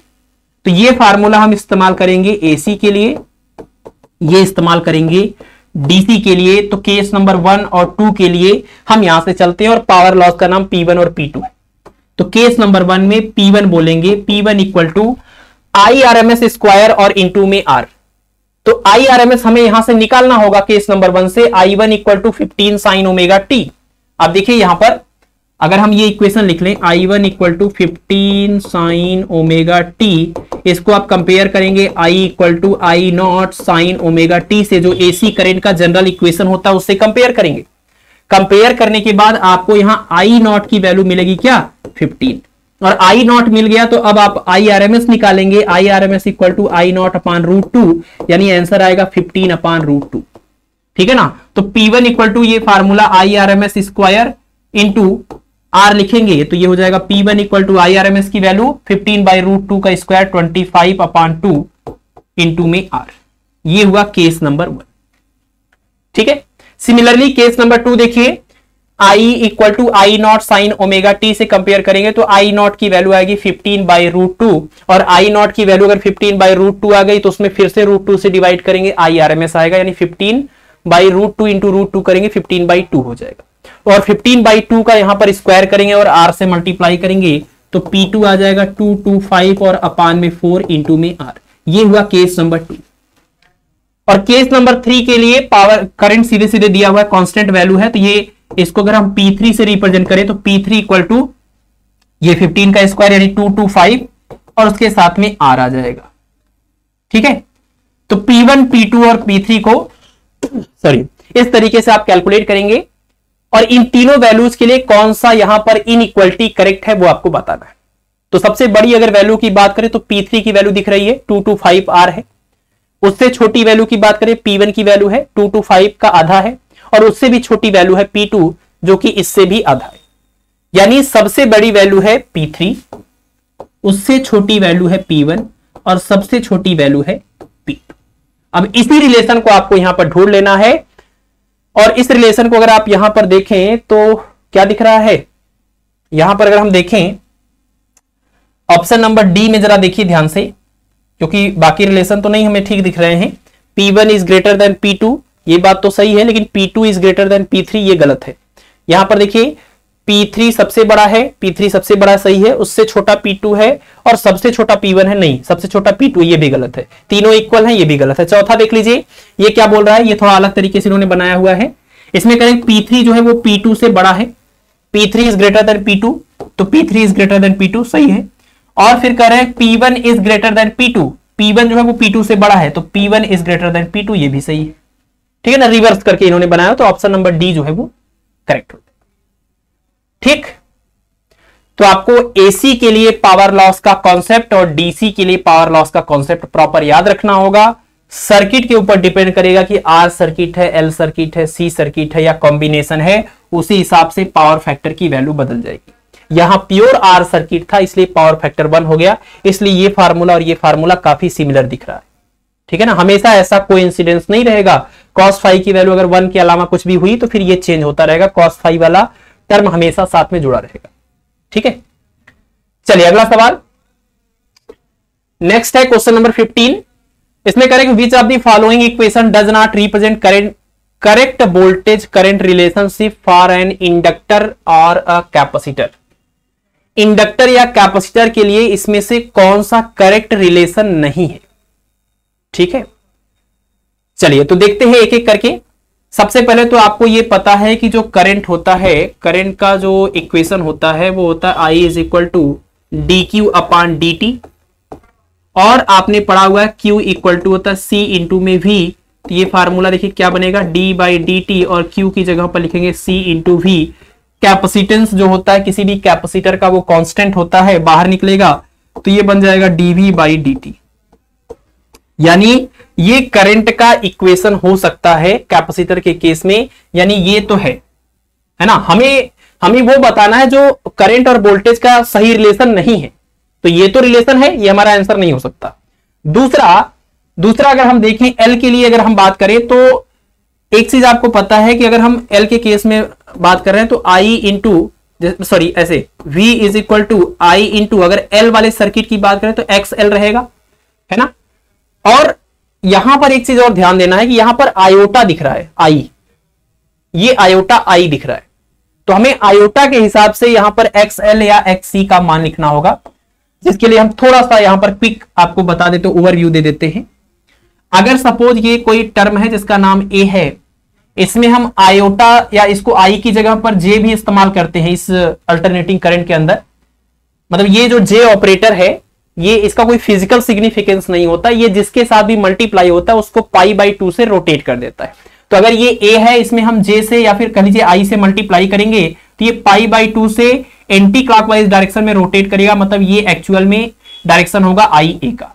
और इसमें फिर से आप आई या जो भी जे कह लीजिए उस ऑपरेटर से मल्टीप्लाई करेंगे तो ये आई स्क्वायर बनेगा, आई स्क्वायर की वैल्यू -1 आयोटा के हिसाब से, तो ये हो जाएगा माइनस में ए। तो अगर ये ए का डायरेक्शन है तो माइनस ए उससे अपोजिट ही तो होगा, और अगर ये आई ए है तो माइनस आई ए जो होगा वो नीचे आना चाहिए, और वो आएगा। आप देखिए इसमें फिर से हम मल्टीप्लाई करेंगे उसी आई से, फिर से ये पाई बाई 2 से रोटेट होकर के यहां से इधर चला जाएगा, यानी ये डायरेक्शन जो होगा वो माइनस तो था, आई से मल्टीप्लाई किया माइनस आई ए का डायरेक्शन। और इसमें फिर से आप एक बार आई से मल्टीप्लाई करिए, फिर से ये घूमेगा पाई बाई 2 से, आई से मल्टीप्लाई करेंगे आई इंटू आई, आई स्क्वायर बनेगा, आई स्क्वायर की वैल्यू -1 और ये माइनस मिलके प्लस हो जाएगा, फिर से ए मिल जाएगा। तो ये जो आयोटा वाला टर्म है इसको आई ऑपरेटर या जे ऑपरेटर यहां बोलते हैं। एसी सर्किट के मैथमेटिकल एनालिसिस के लिए इसको हम लोगों ने अडॉप्ट किया हुआ है। तो यहां पर एक पर्टिकुलर ये डायरेक्शन को शो करने के लिए होता है, है ना। जैसे ये डायरेक्शन देखिए, मतलब यहां जो भी टर्म है उसके साथ में ये आई रहेगा, और यहां जो भी टर्म है उसके साथ माइनस आई होगा, और यहां जो भी टर्म है उसमें सिर्फ माइनस रहेगा। तो आपने ये पढ़ा हुआ ना फेजर डायग्राम, जब आप ये वी आर की बात करते हैं, वी एल की बात करते हैं, वी सी की बात करते हैं, तो आपको पता है ये बात कि इसी के इक्विवेलेंट अगर हम रेजिस्टेंस के लिए लिखें तो जहां वी एल है वहां एक्स एल होगा, जहां वी सी है वहां एक्स सी होगा, जहां वी आर है वहां सिर्फ आर होगा। और इस आर के साथ तो किसी की जरूरत नहीं है, लेकिन इस वाले डायरेक्शन को शो करने के लिए इसके साथ में आई की जरूरत पड़ेगी। आई बोल दीजिए, जे बोल दीजिए, और इस वाले डायरेक्शन को शो करने के लिए माइनस आई या माइनस जे की जरूरत पड़ेगी। ठीक है ना। तो यहां ऑप्शन में आई के साथ दिया हुआ, आयोटा के साथ दिया हुआ है, या आई ऑपरेटर के साथ दिया हुआ, तो हमें इसके हिसाब से लिखना पड़ेगा। तो v equal to I into X L है। अगर हम ऑपरेटर के केस में लिखें, ये आई तो हुआ करंट वाला, लेकिन जो एक्स एल लिखेंगे हम उसके साथ में आई दिखा सकते हैं, क्योंकि ये एक्स एल का डायरेक्शन ऊपर है, तो आई एक्स एल है ना। इसीलिए हम ये फार्मूला भी लिखते हैं, X L equal to omega L है, इसके पहले आई या जे लिख देते हैं। कई बार हमें ऐसा भी ऑप्शन मिलता है। जब हम एक्स सी की बात करते हैं तो इसका फार्मूला 1 अपान ओमेगा सी होता है, लेकिन इसका जो डायरेक्शन है उसको शो करने के लिए नीचे की तरफ है, तो माइनस आई या माइनस जे से मल्टीप्लाई भी करते हैं, तो माइनस जे अपान में ओमेगा सी भी होता है। ठीक है ना। तो ये जो जे वाला टर्म है इसको आप ध्यान रखें कि एल के साथ सीधे सीधे आई या जे लिखा जाएगा, और जब सी की बात करें यानी एक्स सी की बात करें तो उसमें माइनस आई या माइनस जे लिखा जाता है। एक ऑपरेटर है, सिर्फ मैथमेटिकल ऑपरेटर है, इसका कोई फिजिकल सिग्निफिकेंस नहीं। तो उसके हिसाब से ऑप्शन दिया हुआ है, तो हम यहां पर लिख सकते हैं, हमें आई की बात करनी थी, तो आई इक्वल टू हो जाएगा वी और अपान में आई और उसके साथ में एक्स एल, और एक्स एल को आप ओपन करेंगे तो ओमेगा एल आएगा, तो आई और ओमेगा एल। ठीक है ना। तो वी अपान आई ओमेगा एल, ये भी करंट का एक सही रिलेशन है, करंट और वोल्टेज का, तो ये भी हमारा आंसर नहीं होगा। ठीक है ना। तो ये हो गया, ये हो गया। लास्ट वाले को चेक करने के लिए फिर से देखिए, v equal to I into जहां एक्स एल है वहां पर हम एक्स सी लिखेंगे, और एक्स सी के साथ आपको पता ही है क्या माइनस रहता है, माइनस आई के साथ लिखा जाएगा। और हमें यहां पर एक्स आई की वैल्यू निकालनी है, तो ये हो जाएगा आई इक्वल टू वी अपान में माइनस में आई और उसके साथ में एक्स सी, तो वी अपान में माइनस में आई और एक्स सी की वैल्यू 1 अपान ओमेगा सी ऊपर चला जाएगा। तो v ओमेगा सी और अपान में माइनस आई, ऊपर नीचे माइनस आई से मल्टीप्लाई करिए, ऊपर नीचे सॉरी आई से मल्टीप्लाई करिए, तो ये कैपिटल आई इक्वल टू इधर आई मिल जाएगा, आई वी यहां पर लिख देते हैं, मल्टीप्लाई करेंगे तो ये हो जाएगा आई वी ओमेगा सी, और अपान में आई से आई इंटू आई स्क्वायर, और आई स्क्वायर की वैल्यू -1, माइनस माइनस प्लस हो जाएगा, तो ये प्लस में 1, यानी ये भी एक करेक्ट रिलेशन मिल गया। I equal to I V omega C, ये भी रिलेशन होता है वोल्टेज और करंट का केस में, जब सी सर्किट की बात होती है तब। तो सी सर्किट में, एल सर्किट में और सी सर्किट में ये इस तरीके के रिलेशन पॉसिबल हैं, लेकिन इस तरह का कोई रिलेशन पॉसिबल नहीं है किसी भी केस में, इसलिए ये करेक्ट रिलेशन नहीं है, और जो करेक्ट नहीं है वही हमारा आंसर हो जाएगा। ठीक है ना। तो ये चारों हमारे आंसर नहीं है, हमारा आंसर हो जाएगा ऑप्शन नंबर बी। ठीक है। चलिए, तो इसी के साथ आपका जे ऑपरेटर भी क्लियर हो गया इसी क्वेश्चन के साथ में, क्योंकि कई बार ऐसे सवाल हैं जिसमें इस तरह के ऑप्शन आपको मिल जाते हैं। ठीक है ना। जे लिखा रहेगा या फिर आई लिखा रहेगा। अगर जे भी लिखा है तो आप उसी को आयोटा जैसे आप ट्रीट करते हैं ना, उसी तरह से आप इसको ध्यान रखें, जे बोलिए चाहे आई बोलिए, माइनस में 1, और इसका स्क्वायर करेंगे अगर आप, जे स्क्वायर की वैल्यू की बात करें, आई स्क्वायर की वैल्यू की बात करें, -1 होता है। ठीक है ना, ऐसे। ठीक, चलिए नेक्स्ट अगला देखिए, क्वेश्चन नंबर 16। इसमें कह रहे हैं कि in an AC circuit V and I are given by V equal to 100 sin omega t and I equal to 100 sin omega t plus π/3 milli ampere, ये वोल्ट में है, वो एम्पियर में नहीं, मिली एम्पियर में है। तो power dissipated in the circuit is, circuit में कितना पावर डिसिपेट होगा आपको बताना है। तो एसी सर्किट में पावर डिसिपेट का formula P equal to V R M S, यहां पर आई आर एम एस और उसके साथ में cos फाई। तो आप इस इक्वेशन को अगर कंपेयर कर दें जनरल इक्वेशन से v equal to V naught sine omega T से, और इसको कंपेयर कर दीजिए i equal to I naught sine omega T से, तो आपको यहां साफ साफ वैल्यू मिल जाएगी, v नॉट की वैल्यू 100 वोल्ट और यहां पर i नॉट की वैल्यू मिल जाएगी 100 मिली एम्पियर, है ना, मिली एम्पियर में था ये। और दोनों का फेज अगर आप देखें तो यहां ये ओमेगा टी है, ये ओमेगा टी प्लस π/3 है, मतलब फेज डिफरेंस जो आएगा वोल्टेज और करंट के बीच का वो π/3 होगा, मतलब जो करंट है वो वोल्टेज से π/3 फेज से लीड कर रहा है। और ऐसे केस में अगर आप पावर लॉस निकालेंगे, V R M S equal to V not upon √2, I R M S equal to I not upon √2, और cos फाई की जगह पर cos π/3 यानी cos 60 डिग्री, वैल्यू रखिए यहाँ पर 100, यहाँ पर 100 और अपान में √2 इंटू √2 यानी 2, 100 यानी 10⁴ और अपान में 2, cos 60 की वैल्यू 1/2, ये 1/4 हो जाएगा। तो 10⁴ और अपान में ये 4 हो जाएगा। लेकिन एक गड़बड़ी हो गई यहाँ पर, आप ध्यान रखें कि ये जो हमने 100i की वैल्यू रखी वो मिली एम्पियर है, तो यहाँ पर एम्पियर में रखना होगा, यानी साथ में हमें वैल्यू रखने के बाद यहां पर एक काम करेंगे, वैल्यू रखने के साथ 10⁻³ से मल्टीप्लाई भी होगा तब ये एम्पियर बनेगा। तो -3 + 4 कितना हो जाएगा, +1 यानी 10 और अपान में ये 4 हो जाएगा, यानी आंसर आ जाएगा 2.5 और पावर है तो आंसर हो जाएगा वॉट में। ऑप्शन नंबर सी करेक्ट हो जाएगा, है ना। एक यूनिट की वजह से पूरा गड़बड़ हो जाता अभी ये, और आंसर कुछ और आने लगता और मैच कर जाता। यहां मिली एम्पियर दिया था, इस बात का हमें ध्यान रखना है। तो हम जब भी यहां वैल्यू रखेंगे तो 10⁻³ के साथ में रखेंगे ताकि एम्पियर में कन्वर्ट हो जाए। ठीक है, इसमें कह रहे हैं कि in a LCR circuit having L = 8.0 यानी henry, C = 0.5 microfarad and R = 100 ohm in series, the resonance frequency is. तो रेजोनेंस फ्रीक्वेंसी का फार्मूला पता है, और देखिए रेजोनेंस फ्रीक्वेंसी यहां रेडियन पर सेकेंड में भी गिवन है और हर्ट्ज में भी गिवन है, वैल्यूज भी उसी तरीके से सेम है। तो यानी आपको एक तो F = 1/2π√LC को भी सॉल्व करना होगा, और आपको ओमेगा = 1/√LC को भी सॉल्व करना होगा। आपको देखना होगा कि रेडियन पर सेकेंड वाला ऑप्शन सही आ रहा है कि हर्ट्ज वाला सही आ रहा है। तो हम किसी एक को ले लेते हैं और आप देखिए इसी से सॉल्व कर लीजिए। तो ये ओमेगा आपको मिल जाएगा, यानी रेडियन पर सेकेंड वाले आंसर के लिए 1/√L। L की वैल्यू कितनी है, L की वैल्यू है 8 हेनरी, और C यानी 0.5 माइक्रोफैरड, माइक्रो मतलब 10⁻⁻6, ये हो गया। मल्टीप्लाई करेंगे 8 × 0.5 कितना आ जाएगा, 4 का स्क्वायर रूट 2 हो जाएगा। तो ये 1 के अपान में यहाँ 2 निकलेगा बाहर, 10⁻⁻6 का स्क्वायर रूट 10⁻³ होगा, ये ऊपर जाके 1000 बनेगा और अपान में 2 होगा, यानी 500 आ जाएगा, और यूनिट हो जाएगा रेडियन पर सेकेंड, यानी 500 रेडियन पर सेकेंड आंसर हो जाएगा। ठीक है, तो ये आपका हर्ट्ज के लिए, ये रेडियन पर सेकेंड के लिए, दोनों को हम रेजोनेंस फ्रीक्वेंसी ही बोलते हैं। ठीक है, अगला सवाल देखेंगे, क्वेश्चन नंबर 18, जल्दी जल्दी कवर करते हैं इसको। क्वेश्चन नंबर 18 में कह रहे हैं कि if Z is the impedance of LCR circuit the power factor will be. तो ये तो सबको पता है कि इंपीडेंस ट्रायंगल से भी आप इसको याद कर सकते हैं। ये X को रिप्रेजेंट करता है, ये R को रिप्रेजेंट करता है, और ये Z को रिप्रेजेंट करता है, ये होता है आपका फाई। ठीक है, तो यहां से आप cos फाई निकालते हैं, cos फाई = R/Z। इसको हम बोलते हैं इंपीडेंस ट्रायंगल, इसका नाम है इंपीडेंस ट्रायंगल। ठीक है, इंपीडेंस ट्रायंगल बोलते हैं, और ये आपका हो गया power factor cos phi = R/Z, जो किसी भी एसी सर्किट में पावर लॉस को डिसाइड करने वाला फैक्टर है। ठीक है, तो cos phi = R/Z, option number C correct हो जाएगा। नेक्स्ट देखिए क्वेश्चन नंबर 19, इसमें कह रहे हैं कि वाटलेस करंट का क्या मतलब होता है। तो आपको हमने शुरुआत में सब कुछ बता दिया। वाटलेस करंट का मतलब कि एसी सर्किट के अंदर करंट फ्लो हो रहा है लेकिन कोई भी पावर लॉस नहीं हो रहा है, और ये कब पॉसिबल है, तो आपके पास फार्मूला है किसी भी एसी सर्किट में पावर लॉस का, VRMS, IRMS, cos फाई। ये तो जीरो नहीं हो सकता, ये जीरो नहीं हो सकता, लेकिन ये जो है वो जीरो के करीब जा सकता है या जीरो हो सकता है।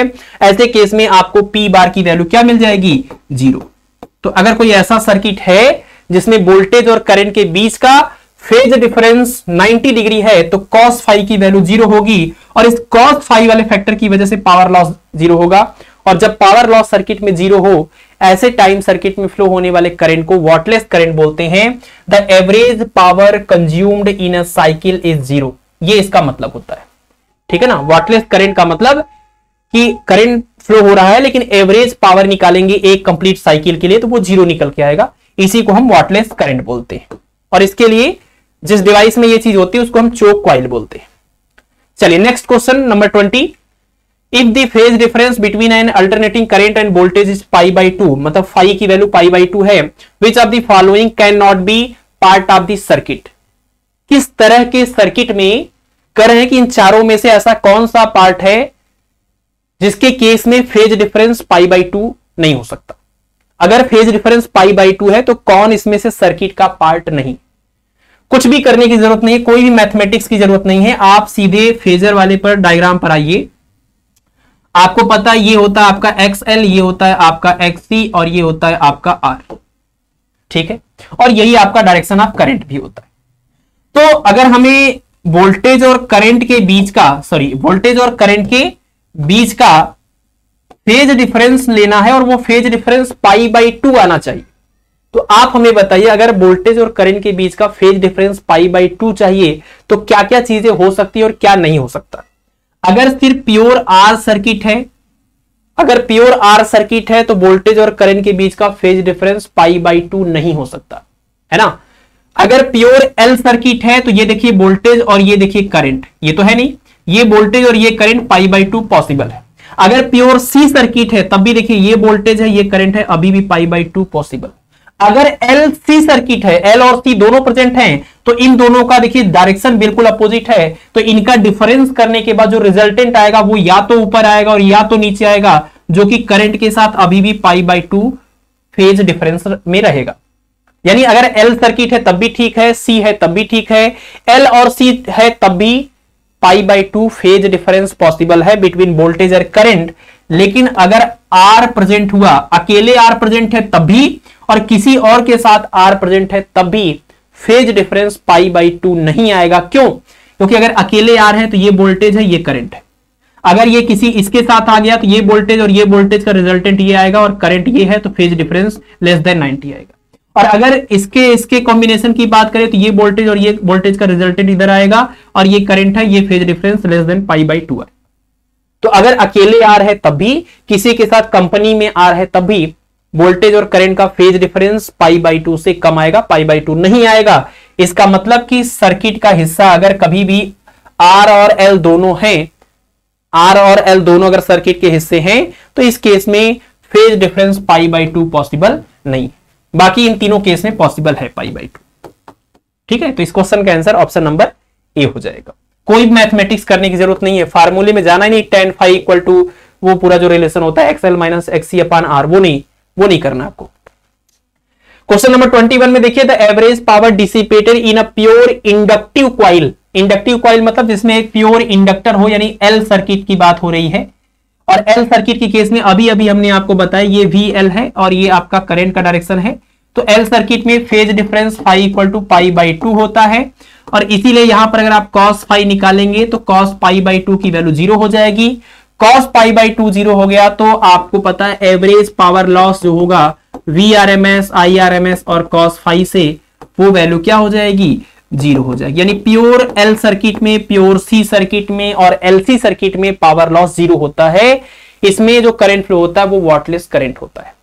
ठीक है ना, प्योर एल सर्किट में, प्योर सी सर्किट में, एलसी सर्किट में फेज डिफरेंस आपने देखा π/2 पॉसिबल है, यानी पावर फैक्टर 0 हो जाएगा, यानी पावर लॉस 0 हो जाएगा, यानी जो करंट फ्लो हो रहा है उसको हम वॉटलेस करंट बोल सकते हैं। ठीक है ना, पावर लॉस अगर 0 है तो करंट को वॉटलेस करंट बोल सकते हैं। तो इन सब में वॉटलेस करंट पॉसिबल है, आर सर्किट में वॉटलेस करंट पॉसिबल नहीं है, कुछ ना कुछ एनर्जी लॉस जरूर होगा, पावर लॉस जरूर होगा। ठीक है, तो यहां पर फिलहाल इस क्वेश्चन का आंसर आ गया ऑप्शन नंबर डी। ठीक है, चलिए नेक्स्ट है क्वेश्चन नंबर 22। इसमें कह रहे हैं कि a choke is preferred to a resistance for limiting current in an AC circuit because, मतलब एसी सर्किट में करंट को कंट्रोल या लिमिट करने के लिए, नियंत्रित करने के लिए चोक कॉइल को क्यों प्रेफर किया जाता है।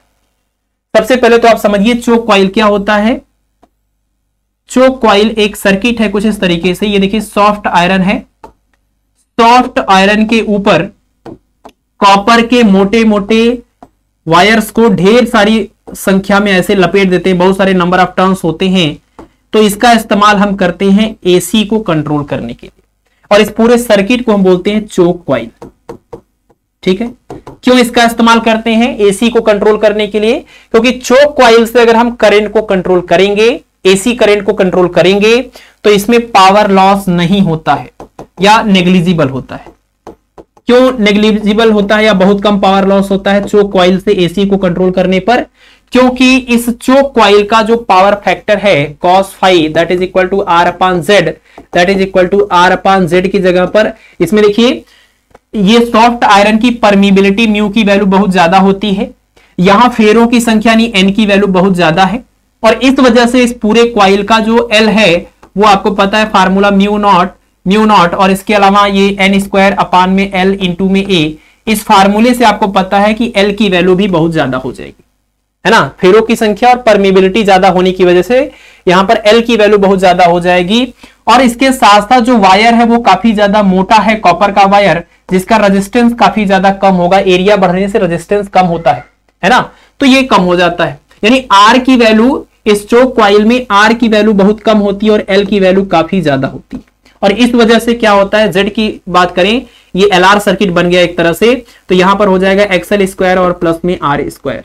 और XL का फार्मूला होता है अंडर रूट ओमेगा, यहां पर ओमेगा लिखेंगे तो ओमेगा स्क्वायर L स्क्वायर और प्लस में R square is equal to power factor cos phi. और यहां से आप देखिए L और R की अगर हम बात करें तो L की वैल्यू अगर आप बढ़ा रहे हैं और R की वैल्यू घटा रहे हैं तो इससे क्या होगा, ओवरऑल cos फाई की वैल्यू घटेगी। और इतनी घटती है कि ये अप्रोक्सीमेटली 0 हो जाती है। इस वजह से चोक कॉइल का इस्तेमाल करके एसी को कंट्रोल करने पर पावर लॉस नेग्लिजिबल होता है, यानी आप कह सकते हो वाटलेस करंट फ्लो होता है, ठीक है ना। और इसीलिए इसको प्रीफर किया जाता है कि हम करंट को कंट्रोल भी कर लेंगे और पावर लॉस भी नहीं होगा। जबकि डीसी में क्या होता है, रियोस्टेट का इस्तेमाल करके हम डीसी करंट को जब कंट्रोल करते हैं वहां पर पावर लॉस होता है हीटिंग इफेक्ट की वजह से, ठीक है। तो ध्यान रखना है, डीसी में करंट को कंट्रोल करने के लिए रियोस्टेट है लेकिन पावर लॉस हो जाएगा, ये अच्छा नहीं है। एसी में अच्छी बात है कि एसी में हमारे पास चोक कॉइल है, एसी में हमारे पास चोक कॉइल है और इसमें पावर लॉस नहीं होता या नेग्लिजिबल होता है, इसमें वाटलेस करंट फ्लो होने लगता है। तो ये हमारे लिए अच्छा है, हम करंट को कंट्रोल भी कर रहे हैं और कोई नुकसान भी नहीं हो रहा है, ठीक है। अच्छा, ये जो चोक कॉइल है इसको हम डीसी के लिए अगर इस्तेमाल करना चाहें तो क्या प्रॉब्लम आ सकती है। आप देखिए, अगर हम इसी चोक कॉइल को, जो कि इतनी अच्छी चीज है, अगर हम डीसी को कंट्रोल करने के लिए इसका इस्तेमाल करें तो क्या प्रॉब्लम है। तो अगर डीसी के लिए इस्तेमाल करेंगे तो आपको पता है डीसी के लिए जो एल है उसका कोई मतलब ही नहीं। डीसी करंट के लिए जो इंडक्टेंस एल होता है उसका कोई मतलब नहीं। क्यों? क्योंकि इंडक्टर जो है वो डीसी के ऊपर, अब देखिए यहां जो एल वाला फैक्टर है वो डिसाइडिंग फैक्टर है, तो यहां जो एल वाला फैक्टर है उसके लिए अगर हम बात करें तो एक्सएल इक्वल टू होता है ओमेगा एल, और डीसी के लिए ओमेगा या एफ की वैल्यू 0 होती है, तो ये एक्सएल 0 हो जाएगा। और एक्सएल अगर 0 हो जाएगा तो ये पूरा 0 हो जाएगा, तो यहां आर स्क्वायर अपान में आर हो जाएगा, कॉस फाई की मैक्सिमम वैल्यू आ जाएगी। डीसी के लिए अगर आप ये डिवाइस इस्तेमाल करते हैं, चोक कॉइल इस्तेमाल करते हैं, तो पावर फैक्टर 1 आ जाएगा मैक्सिमम। और अगर पावर फैक्टर 1 हो गया तो फिर क्या फायदा है, अगर पावर फैक्टर मैक्सिमम हो गया तो पावर लॉस भी मैक्सिमम हो जाएगा, तो कोई फायदा नहीं है चोक कॉइल को डीसी के लिए इस्तेमाल करने के लिए, ठीक है ना। तो इसमें कह रहे थे कि क्यों चोक कॉइल को इस्तेमाल करते हैं, सस्ता होता है इसलिए, no wastage of power, power wastage नहीं होता, ये तो सही आंसर है। Choke is compact in size, choke is good, नहीं ये सब कुछ नहीं, ऑप्शन नंबर बी करेक्ट हो जाएगा। ठीक, चलिए क्वेश्चन नंबर 23 देखिए, इसमें करें the coil of a choke in a circuit is, जो चोक कॉइल होता है वो सर्किट में क्या करता है, तो हमने पीछे आपको एक्सप्लेन कर दिया चोक कॉइल का, कि चोक कॉइल जो है वो सर्किट में करंट को कंट्रोल करता है, यानी आप कह सकते हैं डिक्रीज दी करंट, ठीक है ना, डिक्रीज दी मतलब जो रियोस्टेट का काम है वही काम इसका भी। 24 में करेंगे एक चोक कॉइल के अंदर क्या खास प्रॉपर्टी होती है, तो हमने आपको बताया कि चोक कॉइल में जो सॉफ्ट आयरन इस्तेमाल करते हैं क्योंकि म्यू की वैल्यू ज्यादा होती है, कॉपर के बहुत सारे फेरे हैं, नंबर ऑफ टर्न्स बहुत ज्यादा है, ये सब के ज्यादा होने की वजह से एल की वैल्यू क्या हो जाती है, ज्यादा। और साथ में हम कॉपर के वायर को काफी ज्यादा मोटा इस्तेमाल करते हैं, मोटे वायर का इस्तेमाल करते हैं, तो आर की वैल्यू कम, और इन सभी वजहों से कॉस फाई की वैल्यू कम, ठीक है ना। ये चोक कॉइल की प्रॉपर्टीज है। तो इंडक्टेंस ज्यादा होता है, रेजिस्टेंस कम होता है, आप कह सकते हैं high inductance low resistance, high inductance low resistance, option number C correct हो जाएगा, ठीक है। ये सब आपके चोक कॉइल की, आप देखिए 4 से 5 सवाल इस तरीके से पूछे जा सकते हैं, ये एग्जाम में तो नहीं आए हैं लेकिन इस तरह के क्वेश्चंस आ सकते हैं, ठीक। चलिए अब आज की इस क्लास के लास्ट क्वेश्चन को देख लीजिए, थोड़ा सा अलग है। इसमें कह रहे हैं कि when a DC voltage of 200 volt is applied a coil of self inductance 2√3/पाई henry, a current of 1 ampere flows through it. ध्यान से देखिएगा, एक इंडक्टर है या कॉइल है जिसका इंडक्टेंस आपको गिवन है, यह है 2√3/पाई हेनरी, ठीक है। इसके अक्रॉस 200 वोल्ट डीसी अप्लाई किया गया, यहां पर 200 वोल्ट डीसी अप्लाइड किया गया है, यह आपको ध्यान रखना है। और ऐसे केस में जो सर्किट में करंट फ्लो हो रहा है उस करंट की वैल्यू कितनी है, यह है 1 एम्पियर, ठीक है। तो कह रहे हैं कि दूसरे वाले केस में, अच्छा ये तो हो गया सिचुएशन, फिर ये कह रहे हैं कि दूसरे केस में अगर इस 200 वोल्ट डीसी की बजाय हम 200 वोल्ट, यानी देखिए but by replacing DC source with AC source of 200 volt, अगर 200 वोल्ट डीसी को हटाकर 200 वोल्ट एसी लगाते हैं तो उस टाइम क्या हो रहा है, the current in the coil is reduced to 0.5 ampere. अगर 200 वोल्ट डीसी था तो करंट 1 एम्पियर था, लेकिन 200 वोल्ट एसी लगाया तो ये करंट हो गया 0.5 एम्पियर। बाकी चीजें एज इट इज हैं, तो आपको जो एसी सप्लाई आपने लगाया उसकी फ्रीक्वेंसी बतानी, ठीक है। तो एक काम कर सकते हैं, हम एक काम कर सकते हैं कि जब हमने डीसी लगाया था, यानी केस नंबर 1 की बात करें, केस नंबर 1 जब डीसी सप्लाई हमने दिया था उस केस में हम फार्मूला इस्तेमाल कर रहे हैं ओम्स लॉ का, V equal to I into R, है ना।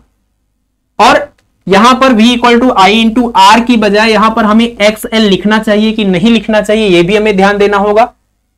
देखिए अगर हमने इंडक्टर इस्तेमाल किया है तो उस इंडक्टर की वजह से जो करंट को अपोज करने की प्रॉपर्टी होती है वो तभी आती है जब हम एसी सप्लाई दे रहे होते हैं तब।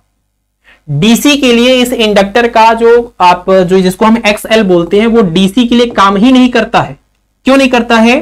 क्योंकि XL इक्वल टू होता है ओमेगा एल और ओमेगा इक्वल टू होता है 2 पाई एफ और उसके साथ एल।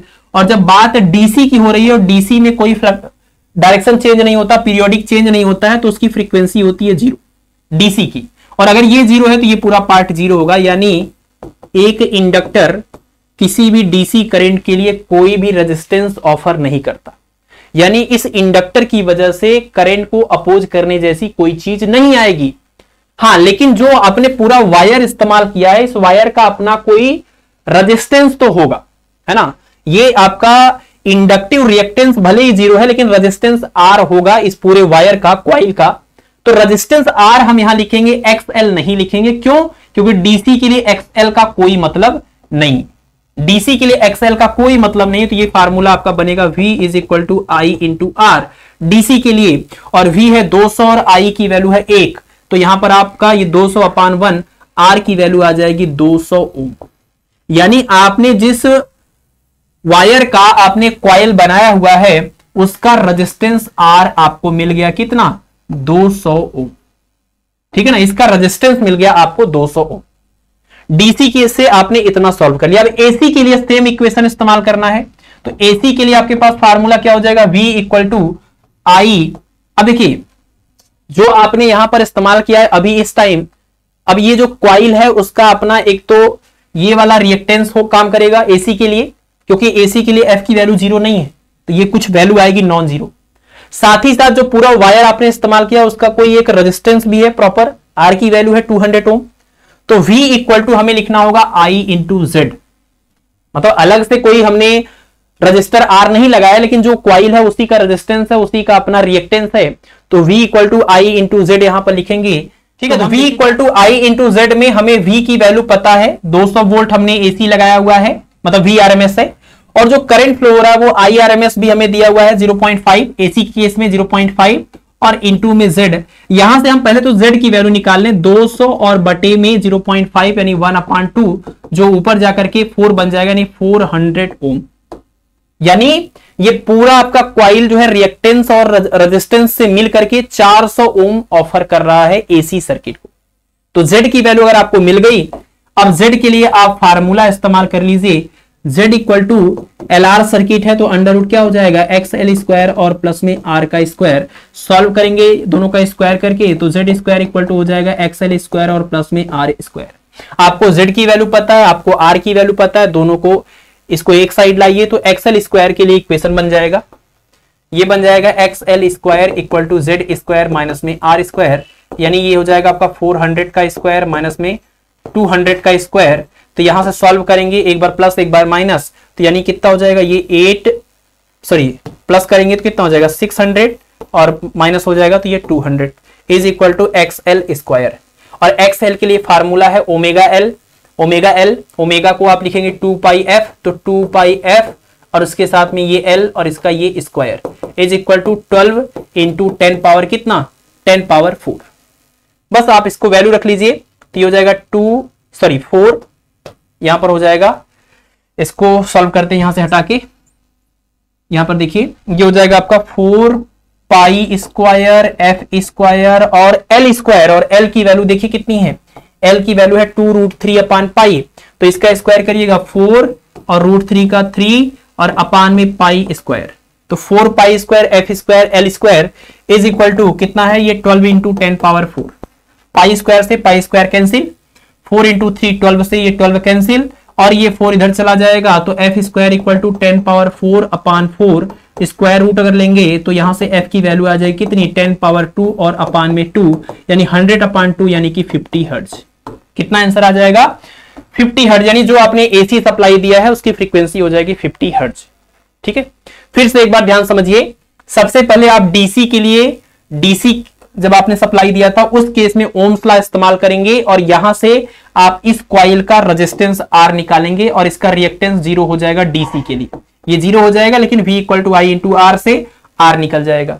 जैसे इसको आपको इसका आर मिल गया, यानी आर की वैल्यू 0 नहीं है और XL की वैल्यू भी 0 नहीं होगी एसी के लिए, तो दोनों मिलकर के ये LR सर्किट बन जाएगा, और LR बन गया तो इसका मतलब हमें इंपीडेंस Z इस्तेमाल करना पड़ेगा एसी के केस में, तो V equal to I into Z हम एसी के लिए इस्तेमाल कर रहे हैं ओम्स लॉ, और V मतलब VRMS 200 वोल्ट है, I मतलब IRMS एसी के केस में 0.5 एम्पियर है, और Z की वैल्यू निकालेंगे तो 400 ओम आ गया।